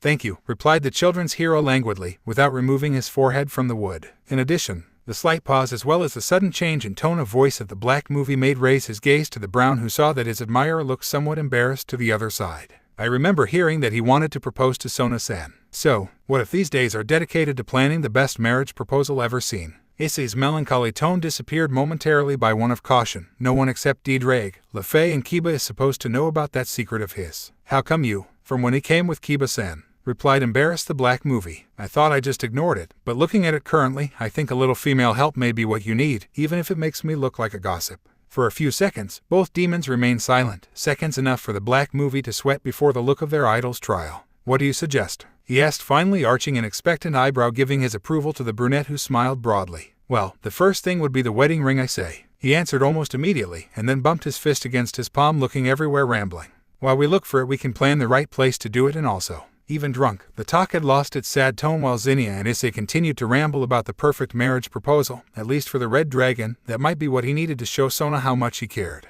Telling her he was prepared to spend the rest of his life with her. TRRRRROOMMMPPP. The massive beam of magical and demonic energy had hit cleanly against the Seraphim, dragging it without being able to do anything to defend itself against the mountains, destroying them instantly until the attack crashed to the ground, burying in it the current threat before ending, causing a massive explosion that forced Volley's companions to cover their eyes before the shock wave of it. This guy is tough, very hard. Buffo Kuroka for herself clearly tense. The fight had already lasted several hours, and the enemy had proven to be more than formidable. The power of his attacks, both physical and magical, was simply devastating. Not being that enough, his armor provided him with a defense and resistance ridiculously exaggerated to such an extent that only attacks of colossal power could do damage to consider. From the rocks, the subject in silver armor came out again, wounded by the constant massive attacks of the White Emperor Dragon group. However, peace and serenity did not disappear from the face of the blonde movie despite the thick threads of blood that fell down his forehead, giving the impression that such wounds were only superficial. Reactively, the Seraphim had disappeared and appeared instantly in front of Arthur Pendragon, who alertly covered himself by crossing his 2 swords in X. Seal of Vengeance. A devastating fist was successful against both sacred weapons, dismissing the swordsman like a projectile that cleanly pierced the mountains of the place before violently impacting the ground.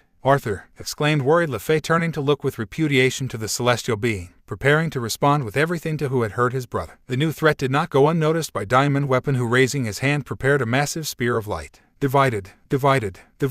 Moment that Volley took advantage of to divide several times the power of both the same and the blonde, being at the mercy of the next impact by electric magic invoked by the descendant of Morgana. TRRRRROOMMMPPP. What happens with this guy? This time the one who asked was Biku, annoyed. Volley, are your reductions having any effect? They are, announced Lucifer's descendant, looking at his fists. I feel that I take much of his power, yet he is not weakened for more than a few seconds. Again, the Seraphim came out of the crater where it had been, without greater damage than a few blows to its being. How is it possible that he remains unharmed despite everything we are attacking? Leonard asks, annoyed in the same way as his companions. He is turning to look in the direction of his fallen companion. He was alerted to see that he was considerably injured. Arthur, she was not the only one. Lefei also saw from a distance how her brother was impaled by Caliburn on his thigh, crossing it from side to side. Damn, how the hell did I end there? Asked the blonde, enduring the pain as best he could, but the width of his sword was considerable and it pierced his leg cleanly. Albion, the guy in white armor, asked strangely at the sudden call of his dragon. What's going on?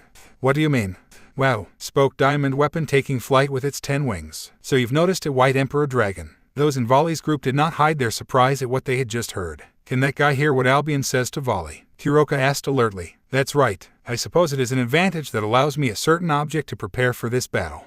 Elo's karma, exclaimed Volley, alerting his companions. This son of a bitch already had in his possession other Longinus outside the Regulus Nemia. The angel allowed himself a smug smile. I was going to face what can be presumed as the most powerful demon in history next to the current Sekirute. It would be foolish not to come prepared with a weapon designed specifically to defeat him. That argument caught everyone's attention. How is a sacred gear that can only manipulate the luck and chance of the battlefield supposed to be enough to defeat me? Asked Lucifer's descendant annoyed. Good question, granted the blonde, perching standing on one of the highest peaks of the place, where the lightning that fell made a curtain for his presence. By itself it may be nothing more than a flawed sacred gear whose only ability is to break the system of miracles and blessings. However, raising his hand, an especially powerful lightning bolt struck right in front of the celestial being, shaking the earth instantly. It may have a more appropriate use for you if we combine it with another relic. In front of this, behind the wake left by the lightning, was a sword of silver blade and elongated with its dark blue cape and its golden handle from which 2 strands of a golden rope fell freely. Eidos, sword of the divine goddess. Having said his name after taking the sword, it radiated a powerful sacred energy that quickly flooded the place, also affecting the sacred gears within the area of effect, including Thelos Karma herself. Overdrive, balance breaker, Thelos Karma, Fosketherterio. Shit, when this couldn't get any worse, growled Link quietly, looking at how the already dangerous celestial being now wielded a sacred sword and had activated the balance breaker of a sacred gear that was literally playing with them. Faced with the threat, Kuroka, Vali, Biku and Lin were on guard, resuming their distance while Issei helped his wounded older brother. So it was strange for everyone to see that the blonde simply raised his sword with his pointed at the sky. However, when doing so completely paralyzed all movement of Vali, everyone knew they were in danger. But what? He exclaimed, the silver movie watching as his opponent did not do any act beyond having raised his sword, and against position he had been completely paralyzed. For greater confusion and alert, now his paralyzed body began to move against his will, forcibly raising his left arm to the sky. Vali, Biku exclaimed, pounced on the Seraphim, prepared to destroy his skull with a clean blow of his staff, but at the moment of impacting this, he did it against a light barrier that prevented the contact of any external agent against the blonde.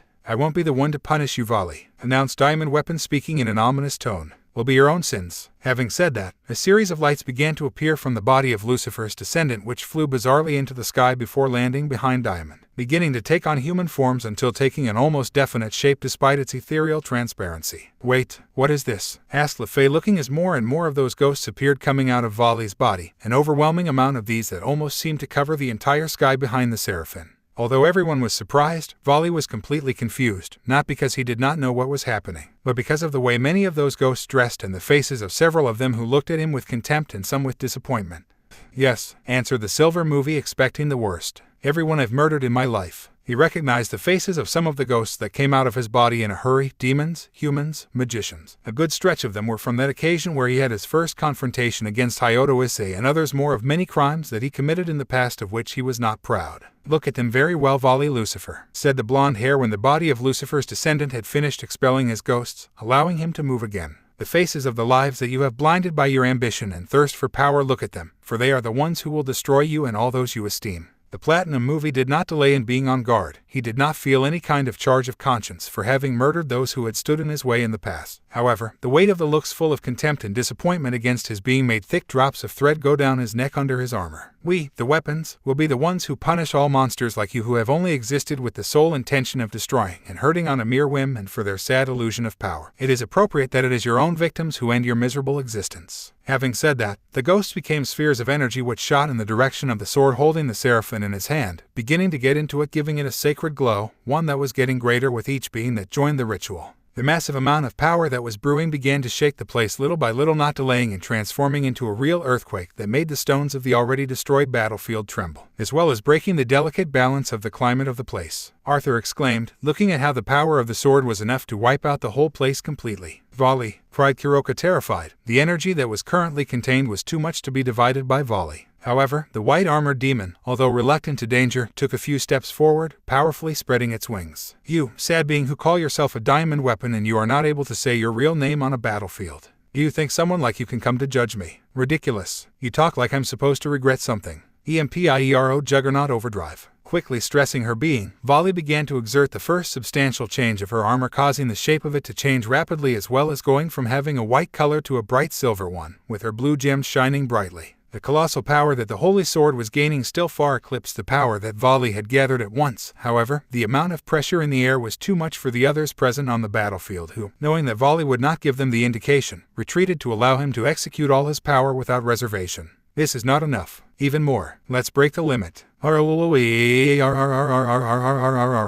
Devil's Dragon Lucifer. The design of the armor now suited a more organic style, as parts of it began to be dyed black due to the residual influence of Issei's power as well as his own demonic blood of Lucifer. Without the presence of the ancient infinite goddess in the place, Vali was aware that the time in which he could maintain such a transformation was limited. Even so, he did not delay in extending the 12 demonic wings that his final form allowed, prepared for the attack of the subject of that rebel group who allowed himself a smug smile when he saw the limits to which the descendant of the original demon was reaching. The silver demon spread both hands and all his wings prepared for the great onslaught. It takes more than a few poor devils to whom you are turning for me to think of repenting of anything. Diamond Weapon, accepting the challenge, wielded the sword with all its strength, causing it to release a colossal sphere of light blue power which began to destroy everything in its path. Due to its size, which exceeded 50 meters in diameter, the rock formations in its path seemed to be negligible compared to the condensed energy. The pressure of this gave off a huge current of wind towards the silver demon, who prepared to take the bull by the horns, also corresponded to the attack with everything he had. Satan Compression Divider. A beam of energy of black, silver, and white came out of the hands of the descendant of Lucifer, not taking long to collide with the sphere of sacred power, making all rock jump for miles around at the time of the shock. Although the demon laser was of a considerably smaller size, it was enough to keep the advance of it at bay. But it was only like that for a few seconds. Vali's gaze narrowed as he watched as his most powerful attack of pure energy slowly began to be overtaken by the sacred power sphere slowly advancing towards him. It's too much power. He was aware of that concentration of energy was not only carrying all the power of his adversary, but thanks to his sacred gear and that sword, he was also carrying the power of the souls of all the beings whose lives ended at the time, and the amount seemed to be great. In the distance you could see how the sphere gained more and more ground, destroying everything, erasing the landscape and everything that was found in it. Vali would seem to be no exception, no matter how powerful he was responding to the diamond attack. It was already past midnight, and all the hustle and bustle that had witnessed the coffee of Zinnia had now been replaced by calm and absolute stillness, weakly interrupted by the snoring of Hyodo Issei, who was sleeping on one of the double sofas wrapped in a blanket, courtesy of his hostess, who, after the talk of both and by the drunken state of his idol, offered to rest in his room. "I'm sorry, but I don't want to disturb you. You've already done a lot for me, so I'll sleep on the sofa." He had answered this one. She frankly didn't mind offering him her bed and seeing her where she slept. After all, though he had drunk as strong liquor as the one he shared that night, she was not intoxicated at all. At the moment, she was sitting on one of the benches of the bar, looking with some interest at the Red Emperor Dragon, totally asleep. A smug smile fell on his face. "Though that you are resistant, Issei-san," she muttered, waving her hair while she took out her cell phone, dialing a cell phone number and waiting for them to answer on the other side of the line. A few moments later, a slight beep gave the signal that they had already answered the other side, but true to her custom, who answered the call remained silent.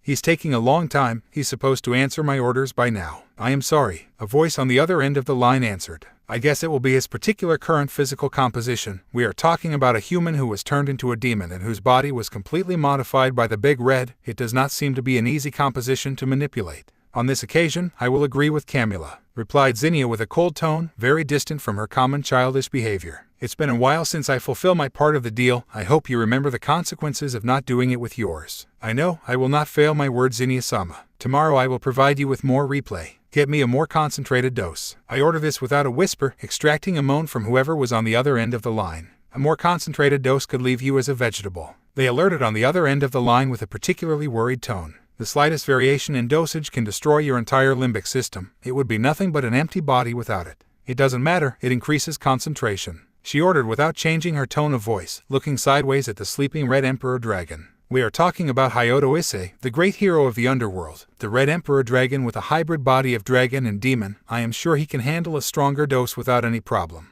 Pausing slightly, the usually serene and almost childish look that always adorned his face twisted into a pair of slanted eyes that looked at their hero, accompanied by a malevolent smile. "I don't want to waste any more time. It would be a bad idea to rush things, my lady. Remember that our goal will be fulfilled if we block the neural connection between the Welsh Dragon and Hyodo Issei. If we increase abruptly, he will realize what is happening to him." The black-haired blinked only in response. It was true that what prevented him from directly addressing the mind of his target was the creature inside who would alert him to the danger, or in the worst case take control of his being to put him to safety. "How much longer do you suggest for the replay to completely remove the connection to the Welsh Dragon?" "With continuous doses, I am sure that in a week the connection will be completely destroyed. Also, the constant dose will allow you to completely manipulate Hyodo Issei in the same period of time." The gaze of the black movie narrowed more with that affirmation, also lengthening his smile. "Oh, I see," she replied singingly, tapping her fingertips rhythmically. "I think it's perfect." "I'm glad to hear that, my lady." Without saying goodbye, Zinnia ended the call by shaking her head dramatically, by running some hairs from her forehead to look with full attention at her sleeping guest. "After all, we have a wedding to plan these days, don't we, Issei-senpai?" she asked sarcastically, rising from her pew, walking towards her guest.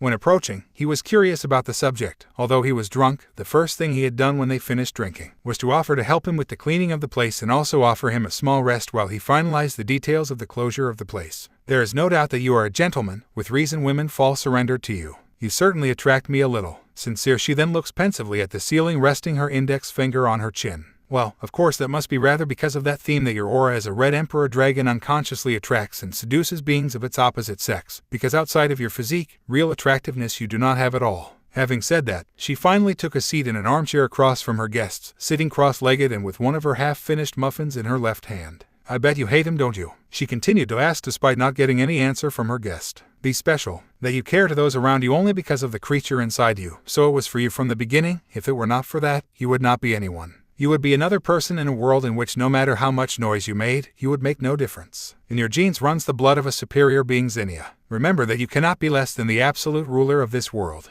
Do you think I will accept such mediocrity from you? Being special is boring. At least it's boring for me, she continued, amused, lost in her own world. I mean, I was supposed to be the absolute leader of the underworld according to my mother's madness, but really that did not attract my attention. For me it was enough to continue studying and learning about everything that this world could offer me. Even today those delusions of grandeur seem boring to me. After that, she gave a look full of contempt to Issei, almost as if she could not contain her disgust. However, I see you, and I can't feel anything that's not disgust. Rias Gremory, Sere Org Bail, Sona Citri, that you without having really fought for anything, and believe that they have the right to govern, I find it ridiculous. It makes me sick because all they have done is agree with that poor deranged bitch. A funny smile was planted on his face, and in doing so, they have made me really desire power. Now I do want to have power. Rising from her couch, Zinnia Macquill walked to sit on the sofa where Issei rested, taking his head with both hands and planting a kiss on Issei's forehead. Curious, as much as I hate it, I will end up doing everything she wanted me to do, even snatching everything from Sona Citri, starting with you.